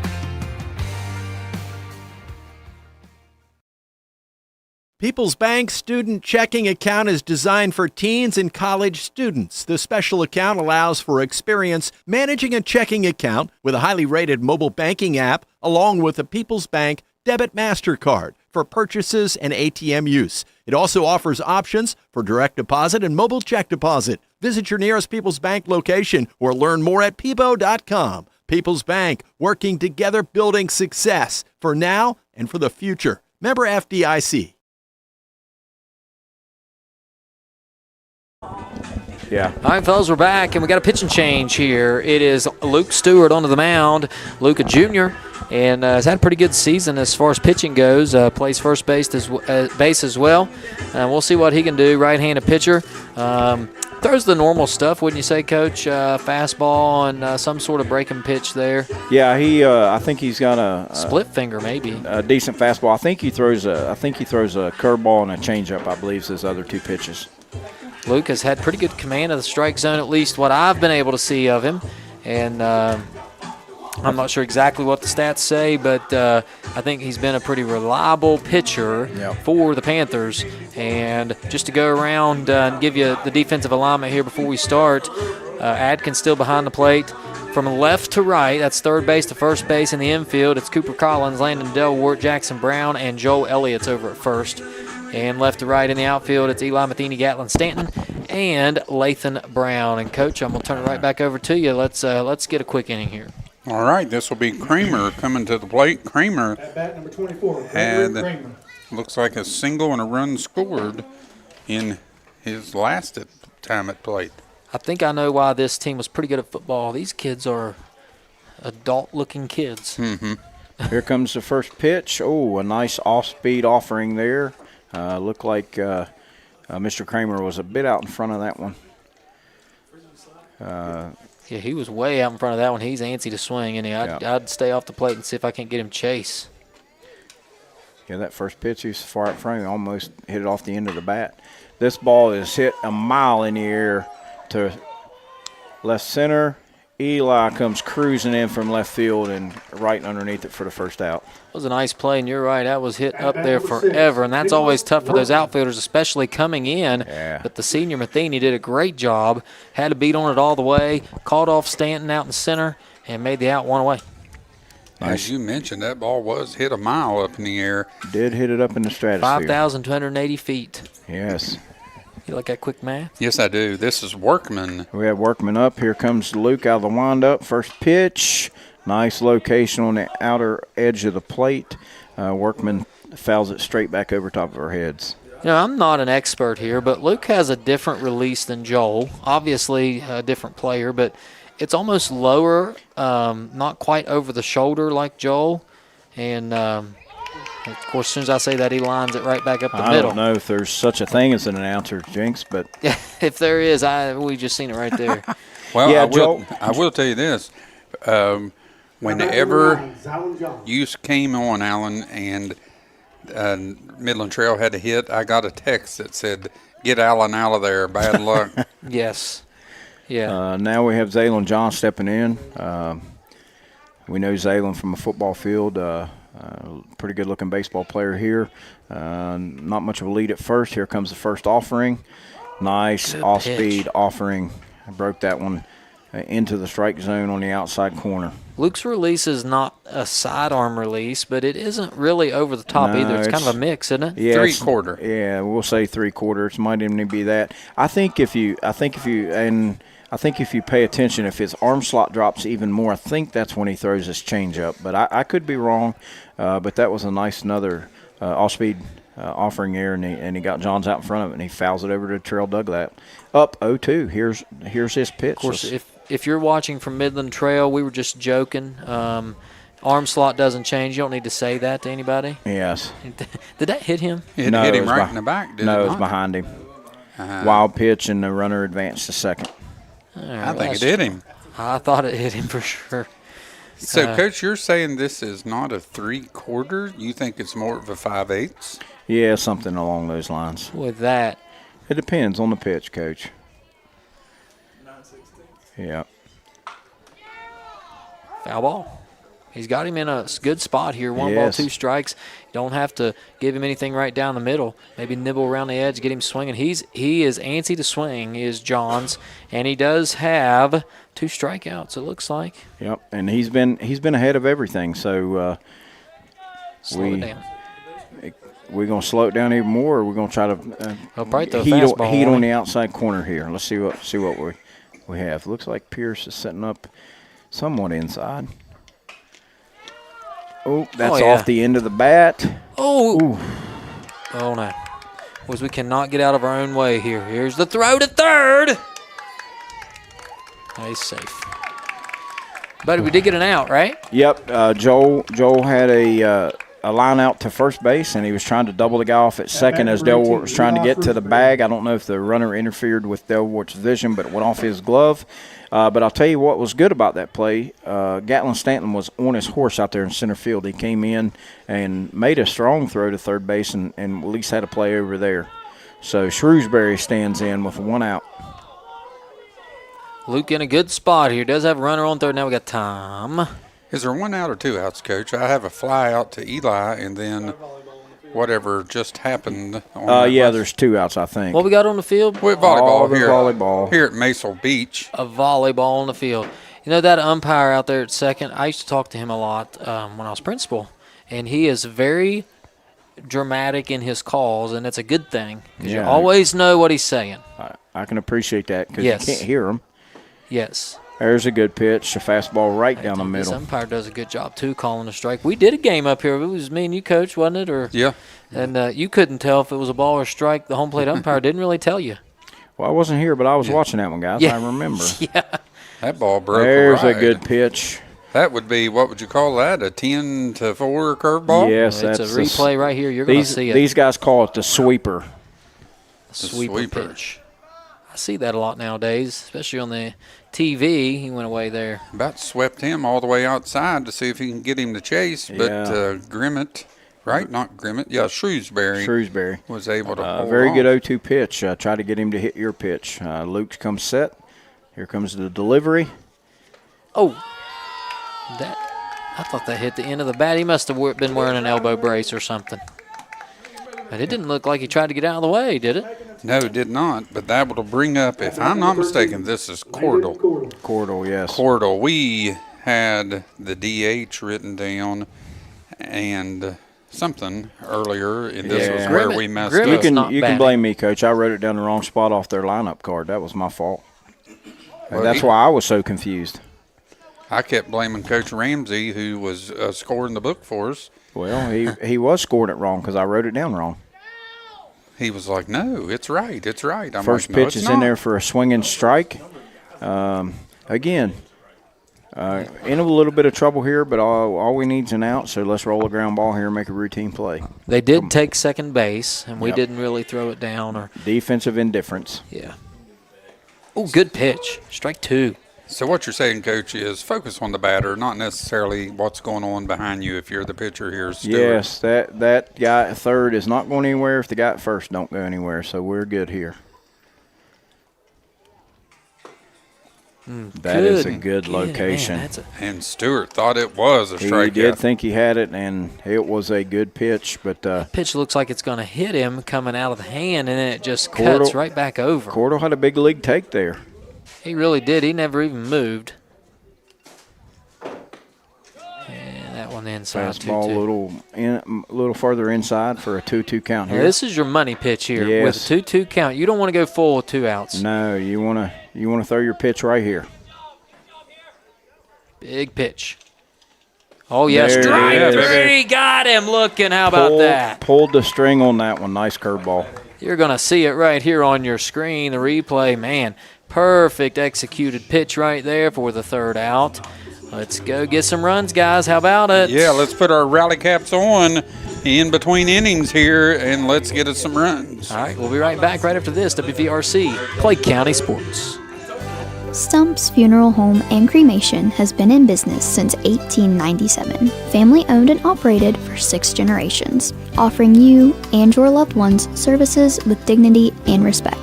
With 3 locations to serve your needs in Grantsville, Arnoldsburg, and Stump Maddox Funeral Home in Clendenin. We offer traditional funeral services, cremation, green burial, monuments, new sales and lettering of existing stones, military services, funeral pre-planning, and aftercare grief resources. Let our licensed professionals guide you through the difficult process of honoring and saying goodbye to your loved ones. Stump's Funeral Home and Cremation.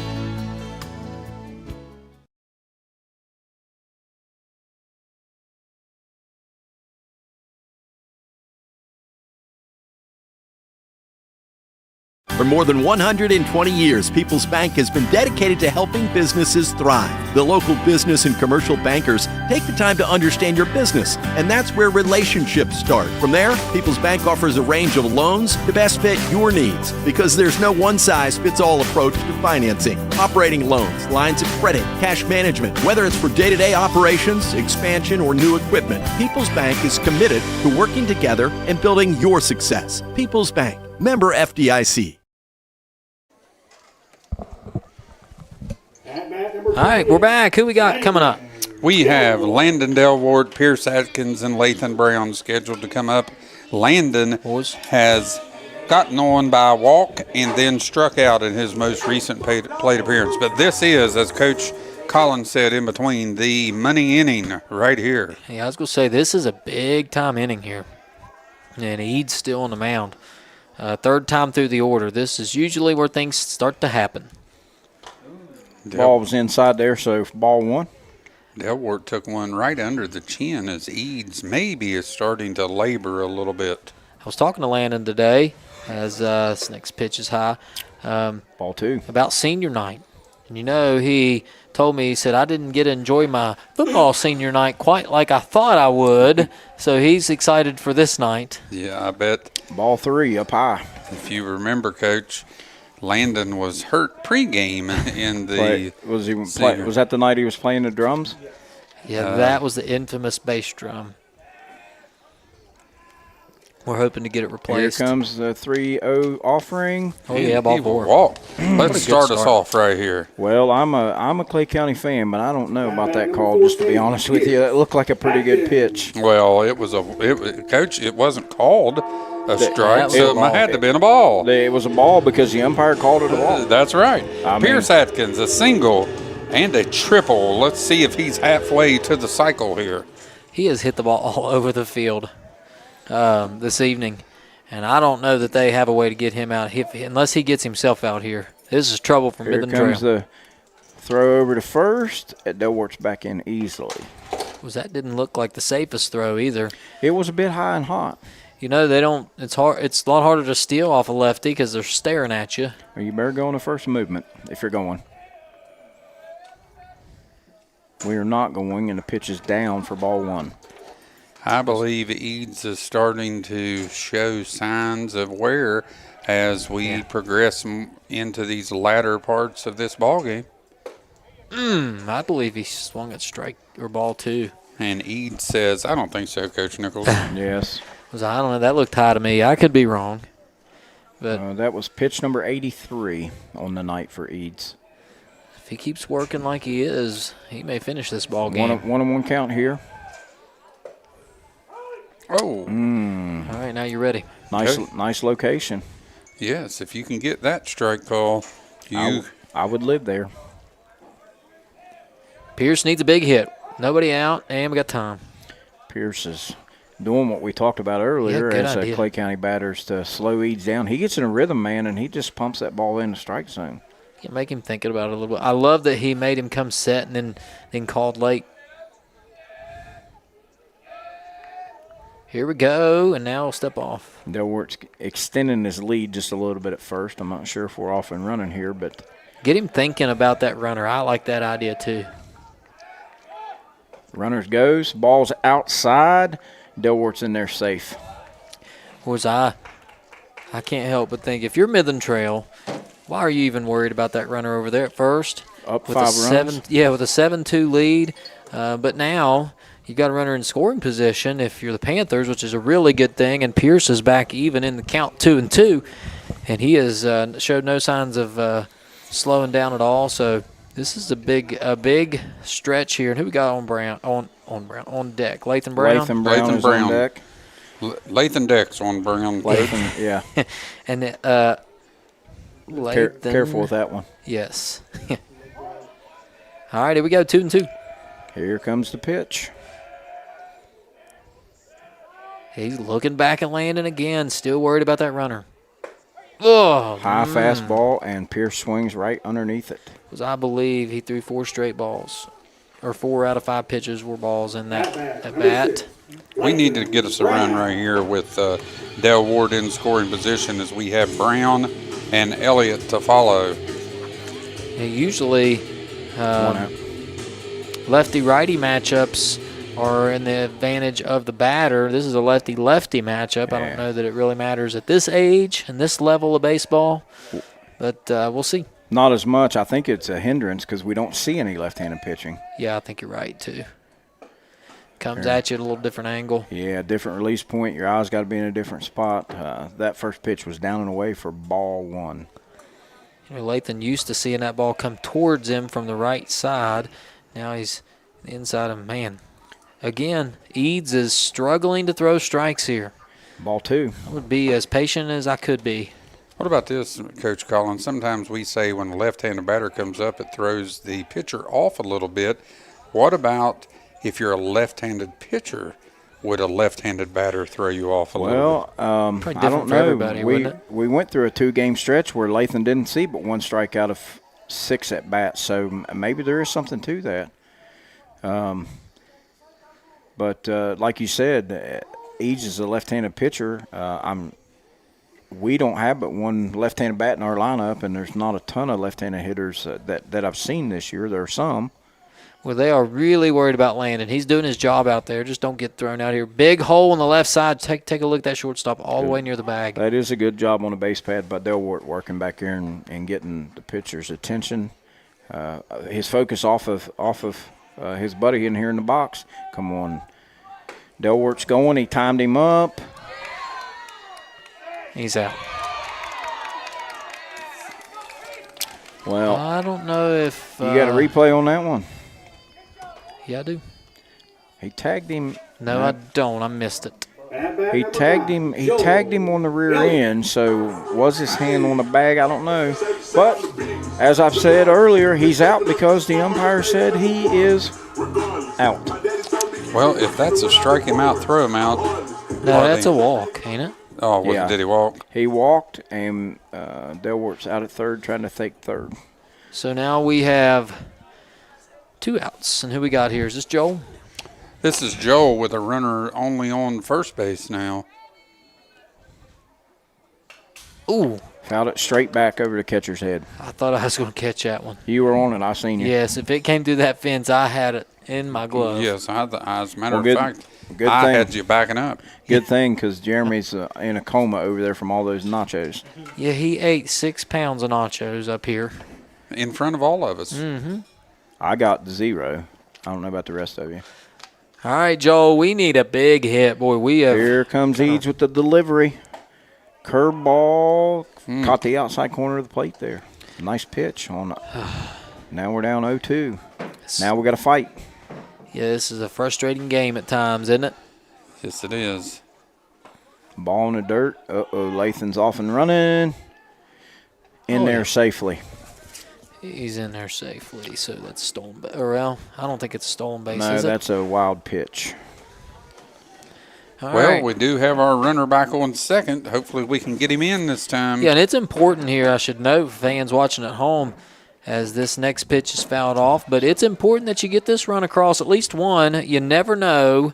It may seem like, well, it's 7-2. What's one matter? It could very well matter. We got 2 more innings to play here, and you just do not know. You want to get them across when you can. A lot of ball game left for a high school baseball game. Yes. 2-2 pitch coming.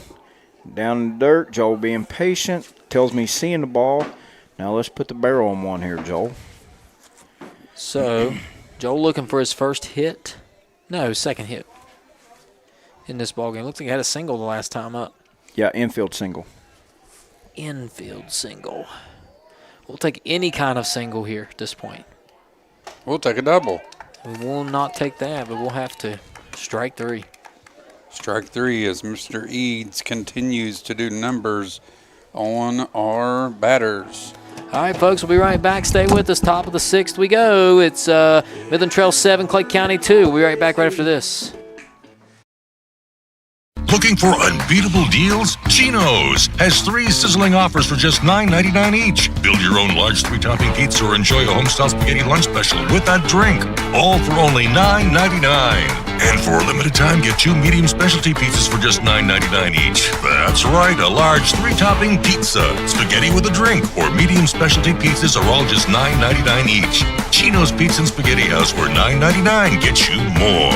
Participating locations are listed at genospizza.com.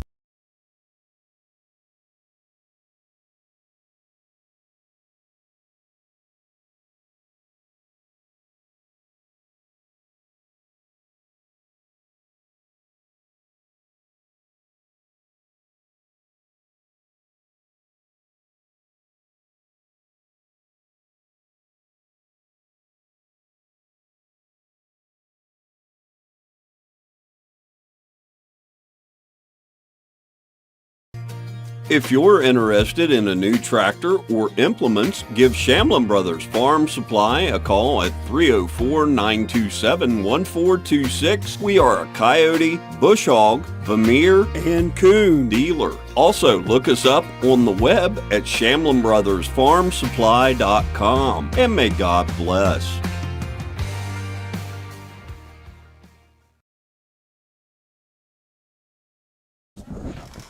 All right, we're back, Coach, and who we got coming up here? This is, let me help you out here.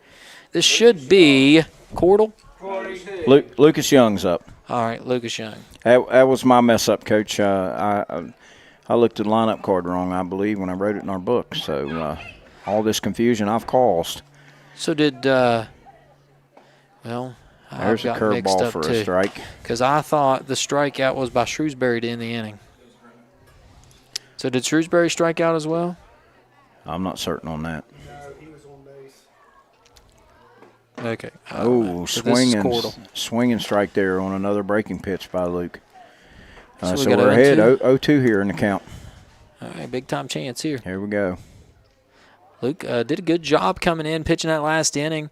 Relatively low effort. Did have a runner on and was kind of moving around the bases, but I'm not sure there was any real threat to score. Good location on 0-2 pitch. Here comes another delivery from Stewart. Ball's up in the air. Looks like it's to the first baseman, Joel Elliott. He calls everyone off and puts it out. Nice play there by Joel. Didn't really have to move much, maybe take a step or two forward. Made the play. Good communication there. I know Coach Payton's a big fan of communication as he had to step out.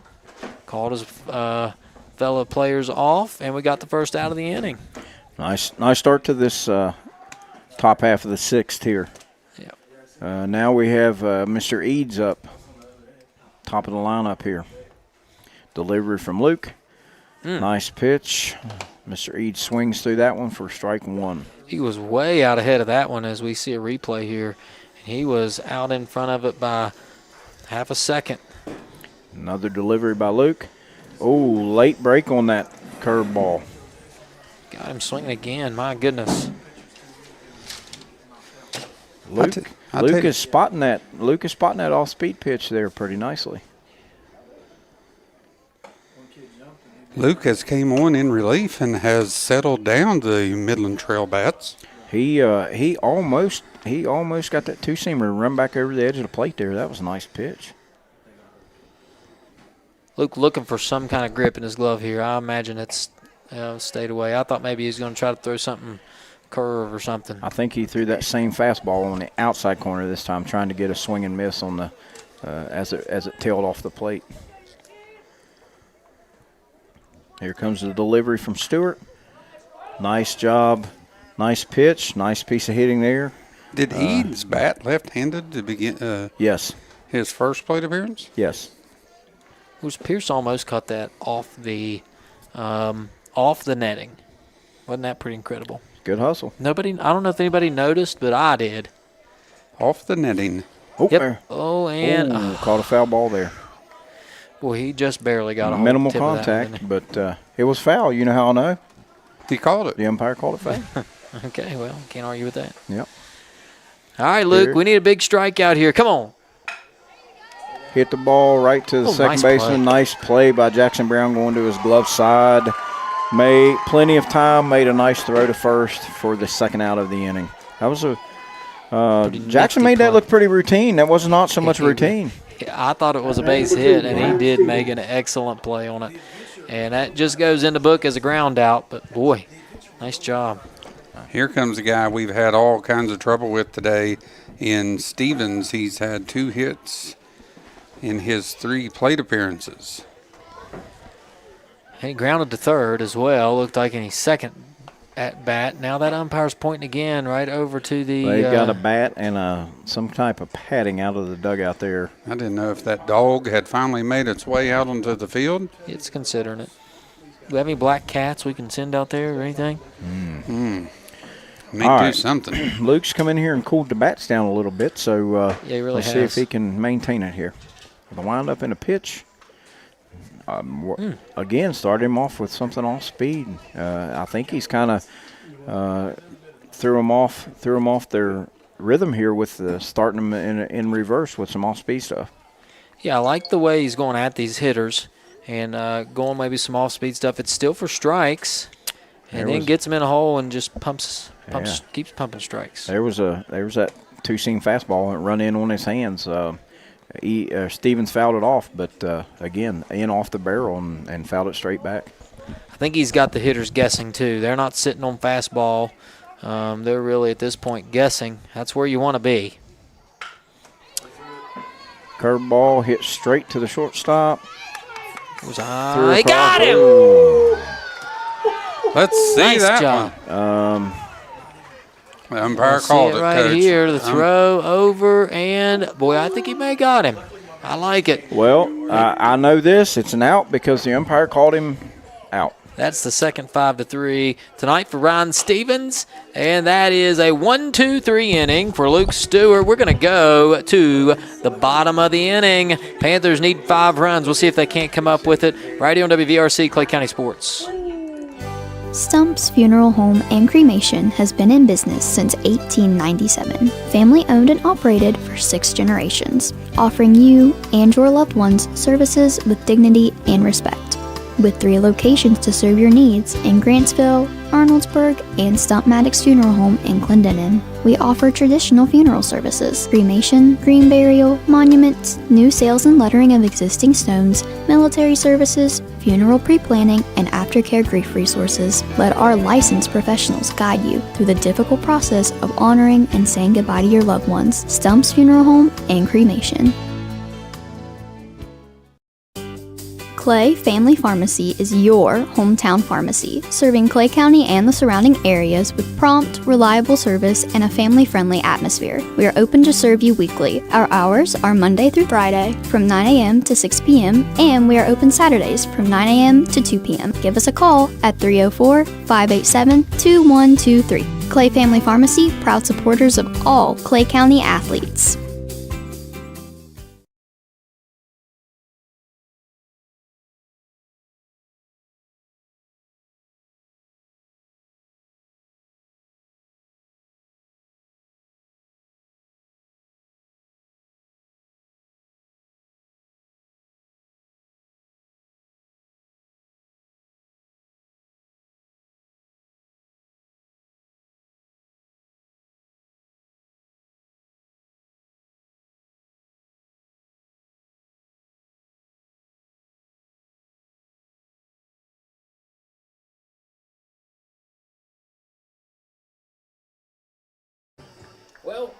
Well, we're back. We're just talking about over the break the big Hall of Fame ceremony. Homemade pizza and low-sodium Doritos. How was that? How was that, Mr. Tanner? It was great. Was it a good time? I wish I could have stayed longer, but I had to get up here. But my daughter did get into the James G. Dawson Hall of Fame, and she'll go down forever. Congratulations. Congratulations. Yep. Yeah, Lacey was excited. And I have even, I don't know if it's bigger news, but great news. Coach Nichols mentioned we have a pitching change.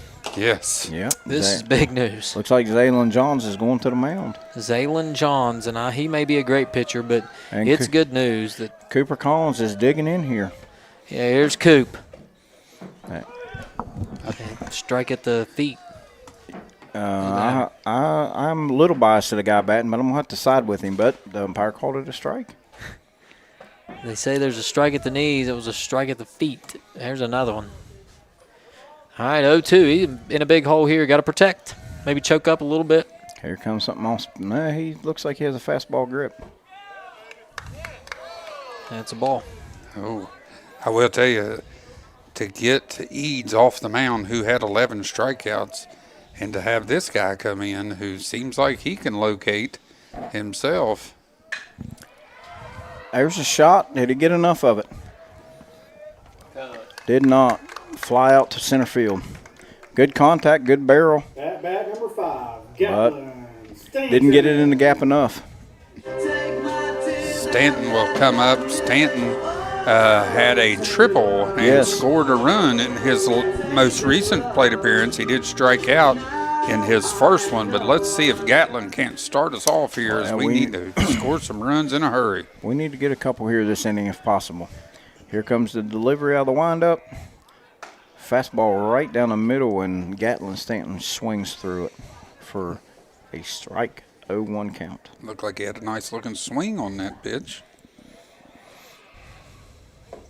That ball jumps on the other batter's box, so evens the count 1-1. Yeah, that would hit a left-handed batter right square in the back. Good thing he's right-handed. Fastball sent down the left field line. Looks like it's drifting foul. Did he make that play?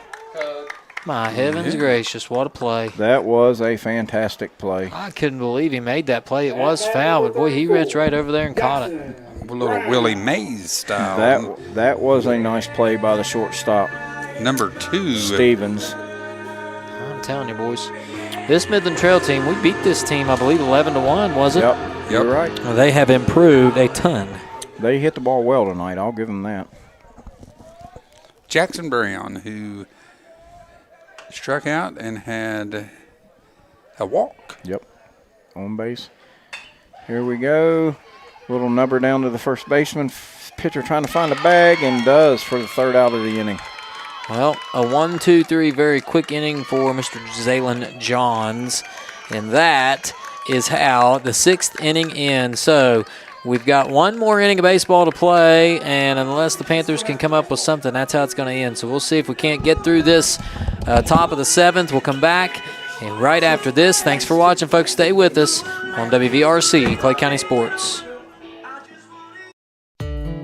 Legs Welding, Inc., located in Clay County, West Virginia, has provided high-quality products and services to the vital West Virginia coal mining industry since 1978. Specializing in custom underground mining equipment such as shuttle car bodies, scoops, booms, and components, Legs Welding is fully equipped and capable of performing a variety of your welding and manufacturing needs. We only use American-made steel, and we take pride in our solid, strong American craftsmanship. Legs Welding, Inc., 304-587-4335. Proud to support the students and athletes of Clay County.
All right, well, we're back, and I believe we got a pitching change. Is that right, Coach? Looks like we have John Paxton on the bump here for the 7th inning. All right, John, a freshman, but he is no stranger to the mound. Has pitched in several games this year, a lot of appearances, a lot of success. Yeah, John's through several innings and several good innings. John throws a pretty decent fastball, and he's got a couple different off-speed pitches. So we'll see what he does here. Here's the delivery. First pitch is low and away in the dirt for ball 1. Who is this up to bat? Preston Eads? Yes. Mr. Preston Eads up to bat. 1 for 3 on the day. He did ground out in his first at bat, had a single, and then struck out in his last attempt. Here's the windup in the delivery. He Ball crushed was, that one. Yep. There's a lady. Oh. She did put her She hand just- up, but I don't think it was going to do any good. Well, she just kept running, didn't she? Yep, that fastball, John worked that fastball on the inside, and Mr. Eads got his hands inside the ball and hit it a long way foul. That lady is still running. She wouldn't have been if that ball would have hit her. Yes. I'm thankful it did not. Yeah, me too. That's not something we need to see. All right, 1-1 count. Here's the pitch from Paxton. We need a big out. Quick inning. Oh, nice take there by Mr. Eads. She's ran further in the last 45 seconds than I have in the last 12 years. She was on a nice little pace there. I That don't know who ball that is, stays and she's down. going again. There she running some more. I'm going to guess she brought a drink to the Midland Trail dugout since she's wearing red. Maybe. That's what I normally do. She could have been part of that runners group that runs around up here. Yeah, that's part of what I do. Yeah. Yes. Oh, there we go. Nice pitch. So we're even here with. Well, I thought that was strike 3. That's why I was getting a little more excited then. That was ball 2, so we're even. Usually don't get that excited for strike 2, but whatever happens. Oh, yes! strike 3. Got him swinging. We just got a little bit of early excitement. We're good. Shout out. Is that Mrs. Kaiser walking down through there had the foul ball? They were gracious enough to get the foul ball and hand it to our Mr. Austin Craze. Number 24. Yeah, that lady's still running. Yep. She went back and was looking for the foul ball. Yeah, ran some more. Kramer to the plate. Kramer's up. John stands on top of the mound, looking in for the sign. Here comes the windup and the pitch. Gregory Kramer looks like he'd be a solid left tackle that you'd want blocking. That ball Big, strong kid. was a little bit in the dirt. So ball 1. I imagine Kramer can hit it a good ways if he gets a hold of one here. And he does. And this is trouble. And that goes into the gap. It's a fair ball. Gatlin Stanton picks it up, throws into second. But a standing double for Gregory Kramer. I will tell you this. You don't normally talk about a good play by an outfielder, but Gavin got on his horse, got over there, picked it up, and threw a strike to Delwart back in to hold Kramer to 2. At bat number 6. Yes, Stanton did make a nice throw in. Well, are these two twins? They look like the same batter. One's right-handed, one's left-handed. this is a workman. So most But- likely not. That's a good point, Cody. I mean, it's a 5-run ball game, but that keeping the ball, keeping him to second, could be the difference in the run or not. So it is a big deal. Every play matters in a baseball game. Paxton had one out early, now looking for out number 2. He's got some runner in scoring position now, but worry about the batter. Ooh! Man. Oh, that didn't come down, and man, I thought disastrous. I've saw some major league plays that have gone worse. So Yeah. good job there by the outfielders for the second out. And back to what Coach was talking about, if that runner had advanced to third right there, that ball Yeah. just might be deep enough for a sac fly with less than 2 outs. I would say you're right, as that did probably save a run right there. John's up to plate. Yep, Zaylin John's up. He squares the bunt. Paxton comes off the mound, fires to first base for the 3rd out of the inning. Nice job by John Paxton fielding his position there. Give John's credit. That was a late square. He was trying to get a bunt hit right there. Didn't push it far enough to the right side of the infield, but John did a really good job fielding the ball and throwing it to first. All right, guys, we got one more opportunity to All right, for real, rally caps are going on this time. Here we go. We're getting 5 runs, so stay tuned. Do not go anywhere. You're not going to want to miss this on WVRC Clay County Sports. A well-run retirement plan can attract and retain valuable employees, whether your organization has 2 or 2,000. People's Bank offers solutions to determine the best benefits approach that meets your business goals. People's Bank 401k Solution offers fully bundled and in-house solutions that eliminate the need for multiple providers, saving you money. People's Bank, working together, building success. Investment products are not FDIC insured, not deposits, and not guaranteed by People's Bank. Not insured by any federal government agency, subject to risk and may lose value.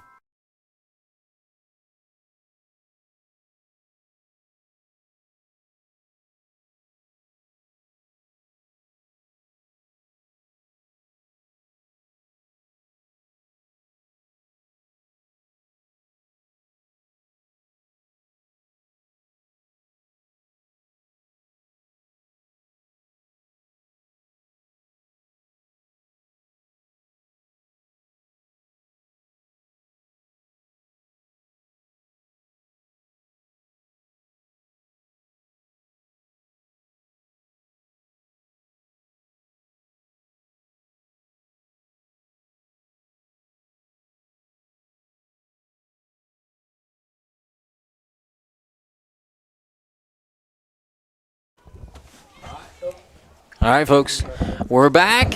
It's the bottom of the 7th. It's for all the marbles. It's time. It's time. We're going to string some hits together. It's 8, 9, and 1. We get these first 2 guys on here, and we have something going. This is going to be exciting. Jamie Gross, who had a hit and then hit into a double play in his 2 plate appearances, seeing if he can't start us off here. I don't think the coaches from Midland Trail are listening. Jamie's been right up the middle both times. So. Yes. It's wide open, too. Yep, and I don't know if you noticed, but the middle was.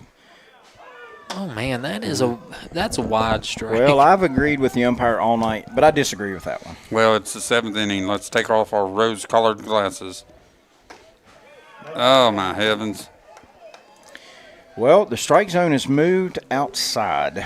As the umpire maybe is looking forward to going home. I mean, I know that if Jamie had to swing at that because the last 2 were right there in strikes. Yeah, and that one was at least 5 or 6 inches off the plate. And, I mean, I know most people can't say anything about umpiring, but we don't get fined, do we? No. I've never been fined. Here comes Eli Matheny, who's had a lot of success playing outfield tonight, but has not been able to put the ball in play so far. Well, I was just about to say before that pitch, if they put it down and in, Eli can hit one in the trees in left field. It's like if the ball crosses his bat path. He will hit it a mile. Yes. I don't know what's going on behind us, but something's going on. They're taking an order for Sound Jeremy. like a hot dog order or something. I was like, what? Yeah, Jeremy's What's happening? Rally dogs. Yeah, getting around it. Jeremy's going to eat half of the concession stand. That one's wide. And who is it? Is this Johns on the mound? It is, Jalen Johns. Yes, sir. 2-1 count. 2 balls and a strike. Johns has come in and pitched well. All right, 3-1. Johns is working that outside part of the plate there. That's it's been productive. The first batter of this inning, he's staying there. I'd say Eli would really like to get on here, maybe throw him another ball here and start us off. Or slaps one to the left side. He can't make the play. Or we'll take that. Yeah, as the third baseman there, who's playing third, Kramer possibly, just couldn't get it out of his glove, and that'll reach as an E5, and that'll put us back up to the top of the order as we are needing to get some runs in a hurry. Delwart, who's been on twice, did have a caught stealing trying to take third in the 5th inning, but Delwart, he's not looking for that now as we are down 7-2. Seemed like that ball was hit pretty hard and it kind of stuck in his pocket there in the palm of his glove, and he couldn't get it out. So I'm all about right here. If they're going to give you the base, take it, but do not get thrown out on the bases here. As we do have some lights from the vehicle. That's not Jaden Morris, is it? I think they're. Can you please turn the lights off on top of them? Thank you. All right, so we got the lights off on the hillside. Now we're ready to roll. He's off and running. The ball is up in there easily. Stay on the bag. Ball squirts into center field, but not far enough to advance to third. And that was a ball. Ball one. that pitch almost hit Landon in the helmet. Yeah. Well, Eli, funny you say it. Last 2 games, he's got hit in the helmet. Eli taking a chance there, still on the base. I guess trying to stay out of the double play potential. When Johns has lost a little bit of command. Outside. You got to be very patient if you're the Panthers here. 2 balls and no strikes. Here comes the pitch. Right down Broadway. That was right down Broadway there, but that's a good take. I mean, you have to. I know they're just trying to get base runners down 5 here. Got to have a lot more than these 2. That ball's inside, I believe, for ball 3. I don't think the Trail fans they like may that not have call. liked it, but was if you get any. You can't get the inside and the outside corner call. That almost hit him in the elbow. Oh, off the end of the bat. This could be trouble. That's an out. On a 3-1 pitch inside. We did move the runner 90 feet closer, but that was the second out of the inning, and I think if you're Trail, you're trading runs for outs here. Easily. Was I, again, I know you can't stand up there and just hope to be walked, but he has shown a propensity to walk batters, and we are swinging, and I don't think that was a strike. There definitely wasn't a 3-1 pitch that we could drive. We'll say that. We got in on Delwert's hands there. Delwert thought he could do something with it, but hit a ball to the second baseman for the second out of the inning. So at this point, we need a big-time rally. We had one of those in a softball game a couple of weeks ago, Al. Yep. But different ball game, This is I a different guess. ball game. Pierce, a good guy to have up. I just wish there was a few more guys on base. But you know what? We'll take it. Or a few less outs, a few more innings. There's lots of things that could help us here. But here we are. Liner foul. And almost, I don't know how old Eli is, but I feel like he lost a year or 2 there. Yeah, he's out there trying to take a deep breath. Based on the reaction to that foul ball that was scorched. Yeah, that one hit a hard.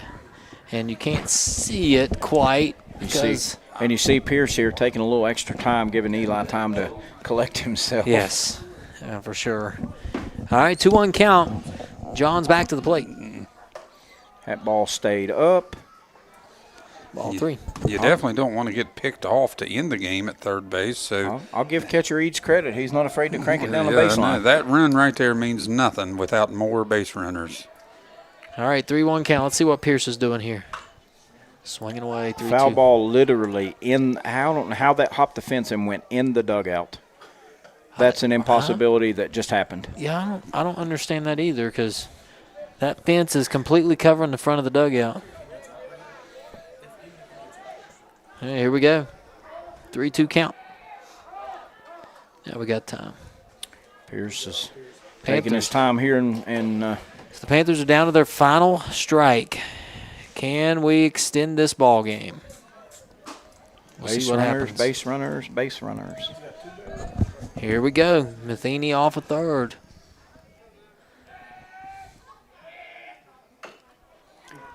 Oh, Chopper going to end up foul.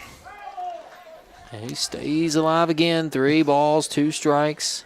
That was a pretty good piece of hitting. That ball was close enough that you had to get rid of it, and one he couldn't do much with, but he fouls it off and lives for another pitch here.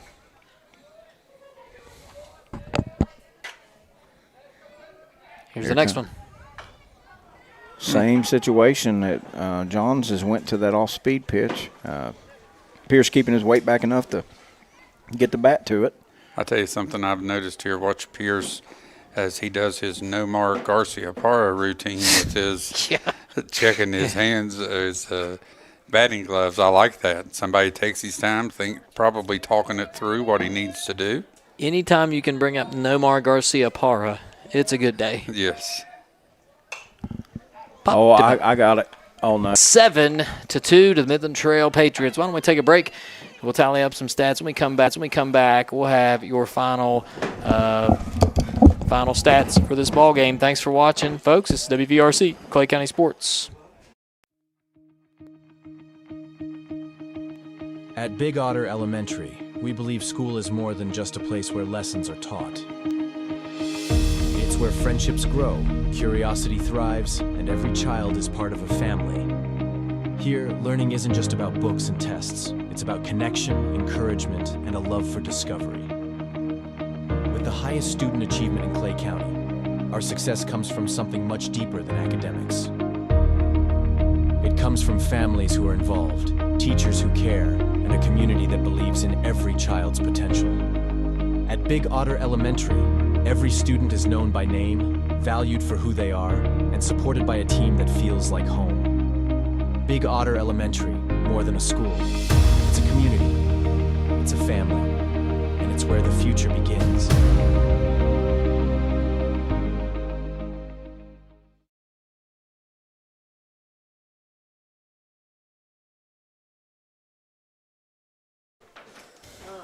All right, we are back here, and before we get to the player of the game, let's give a little rundown here on the ball game. Landon Delwart finished, looks like 0 for 4, 0 for 2 rather. He did have 2 walks on the day. Pierce Adkins was 2 for 4. It looks like he had a double and a single early on in this ball game. Latham Brown went 0 for 3 with 2 strikeouts. Joe Elliott was 0 for 3 with 1 for 3, correction, with a single and 2 strikeouts. Cooper Collins was 0 for 3 with 1 strikeout. Gatlin Stanton was 1 for 3. He did have a triple, and he did also had a strikeout. Jackson Brown was 0 for 3 with a strikeout, a walk, and a ground out. Jamie Gross went 1 for 3. He had a single early on in his first plate appearance. And Eli Matheny went 0 for 3. He did reach on an error and was not able to come around and score. And for the Panthers, that is not how we wanted this one to go. Struggled at the plate. That's been a tough thing. You give up 7 runs in high school. You hope that you can always be in it. We just can't find anything at the plate right now. It's kind of been the problem all season. Yeah, not to take anything away from Midland Trail, because that first inning they really squared the ball up and jumped out on us and scored some runs. But I said it in the second inning and the third and the fourth.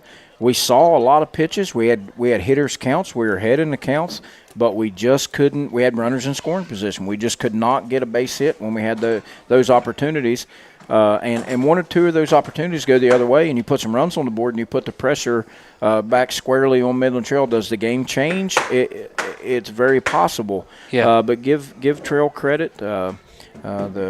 The young man that was the Eads kid that was on the mound to begin with, he a left-handed pitcher, had some decent velocity, and I mentioned definitely had some late movement on his fastball.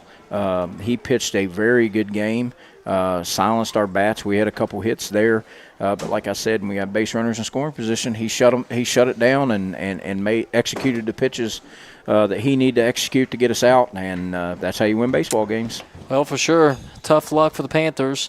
We do want to award a player of the game. And, guys, who did we go with? I say let's go with Pierce Atkins. Pierce had scored a run. He had 2 singles, or 2 hits, a single and a double. Yep. And so Pierce, and then came around and scored a run. So Pierce Atkins, the WVRC player of the game. But I say, Al, that one of the big differences in this game is when we had runners in scoring position, we could not get a hit. Yeah. When Midland Trail had runners in scoring position, they were able to get the timely hit.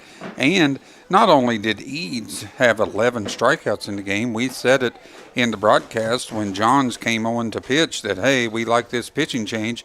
But John said, I don't know about that one, as he set us down 1, 2, 3 in the last 2 innings, I believe. Yep, he come on and did a really good job. And that's what it takes. It takes a guy to stand on top of the rubber with confidence and know that they're going to put the ball in the strike zone, and his stuff was good enough that it just kept us off balance enough that we just could not get the hits when we needed them. Well, it'll be back. Go ahead, Coach. I'm sorry. I was just going to say, do we know when we play again? Yes, Saturday. Looks like we got some time off here. I know the softball team plays on the road this week, I believe, on Wednesday at Nitro. I think they announced that we have a JV game on Thursday. Is that what he announced? They did announce it. Hold on, let me look here. Okay. I think the game that is scheduled is I'm trying to get the schedule up here. I apologize. No, that's incorrect.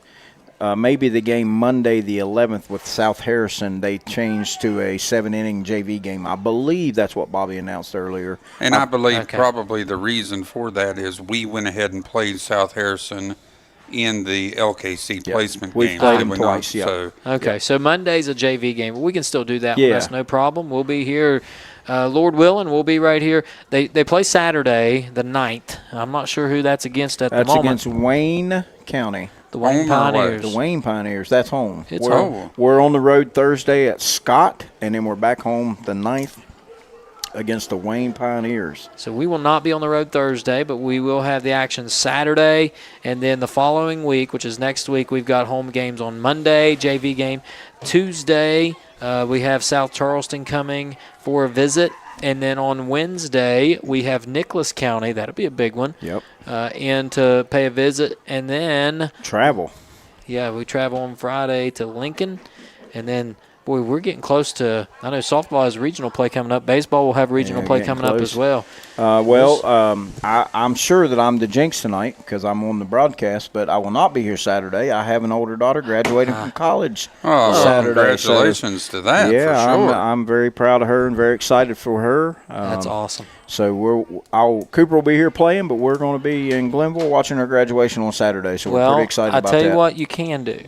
Take the old phone, make sure it's charged up. Yes. And you can watch it here, the best seat in the house, from your phone. Yes. I'll even comment a time or two. So we'll be rooting for one Pioneer on Saturday, but not the rest of the Pioneers. We'll root for the Blue Pioneers. Blue Pioneers, we love them. Yep. And the Wayne Pioneers, we root for them another day, but not Saturday. Not Saturday, that's right. Not this day. Well, guys, thanks for filling in for me. I do appreciate it. I'm glad I was able to get here, and you guys did well. I was pretty impressed. Well, they didn't go quite our way, so it happens. It would be more impressive. But congratulations to Midland Trail. Yes, they played a good ball game. Again, our boys fought. Just didn't go our way. But is a baseball game going to dictate what you are? Nope. We've got a great group of kids, and they'll fight back. So proud of them. All right, folks. Well, again, stay tuned. If you know anybody that wants to be a sponsor, we're going to be hitting hard once baseball season ends.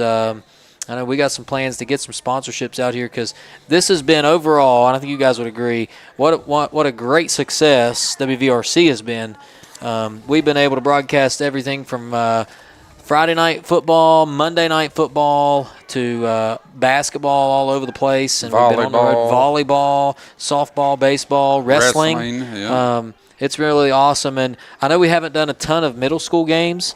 That's just something we weren't able to do this year, but we're looking into maybe that's a possibility for next year, getting some middle school games. And the more business sponsors we have, the more opportunities you have to get out and we want to support the middle school programs and show their abilities and put a spotlight on them. So if you're out there and you own a business and you're interested, it's definitely needed, and that only helps us cover our kids and get them out there and show I'll their say talent. this, Clay County Schools sponsored a lot of this, and they sponsor the equipment, which, by the way, is pretty expensive to get this up and running. Right. But WVRC and Spencer 104.7, they're a big sponsor of this too, and they help keep this running. They maintain this stuff and keep it running. We appreciate that. And so along with Clay County Schools, they've came together. We do appreciate the sponsors we do have, and we have a lot of them that we play. You hear those ads constantly. Please support those businesses. But if you maybe you don't have a business, you're just an individual and want to support, maybe not this year necessarily, the season's almost over, you still can obviously, but next year, let us know, and you can easily get a hold of us. Just call Clay High School and ask for Alan Tanner, Jason Nichols. If you're at the middle school, ask for Brian Collins. He'll get you right to us, and we will let you know how you can support it, because we want to broadcast as many of these games as we possibly can. So, all right, with that being said, let's go home, guys. How about it? All right, one more thing. Thanks to Coach Payton. Coach Payton was here too, and I know he had to leave, but he Coach Payton always adds a little bit extra, just right when it's needed. Flair. Yes, a little flair. That's a great way to put it. So, all right, folks, thanks. We appreciate it. Congratulations, Pierce Atkins. Tough game, but we'll get him next time. For Alan Tanner, Jason Nichols, Brian Collins, Barry Payton,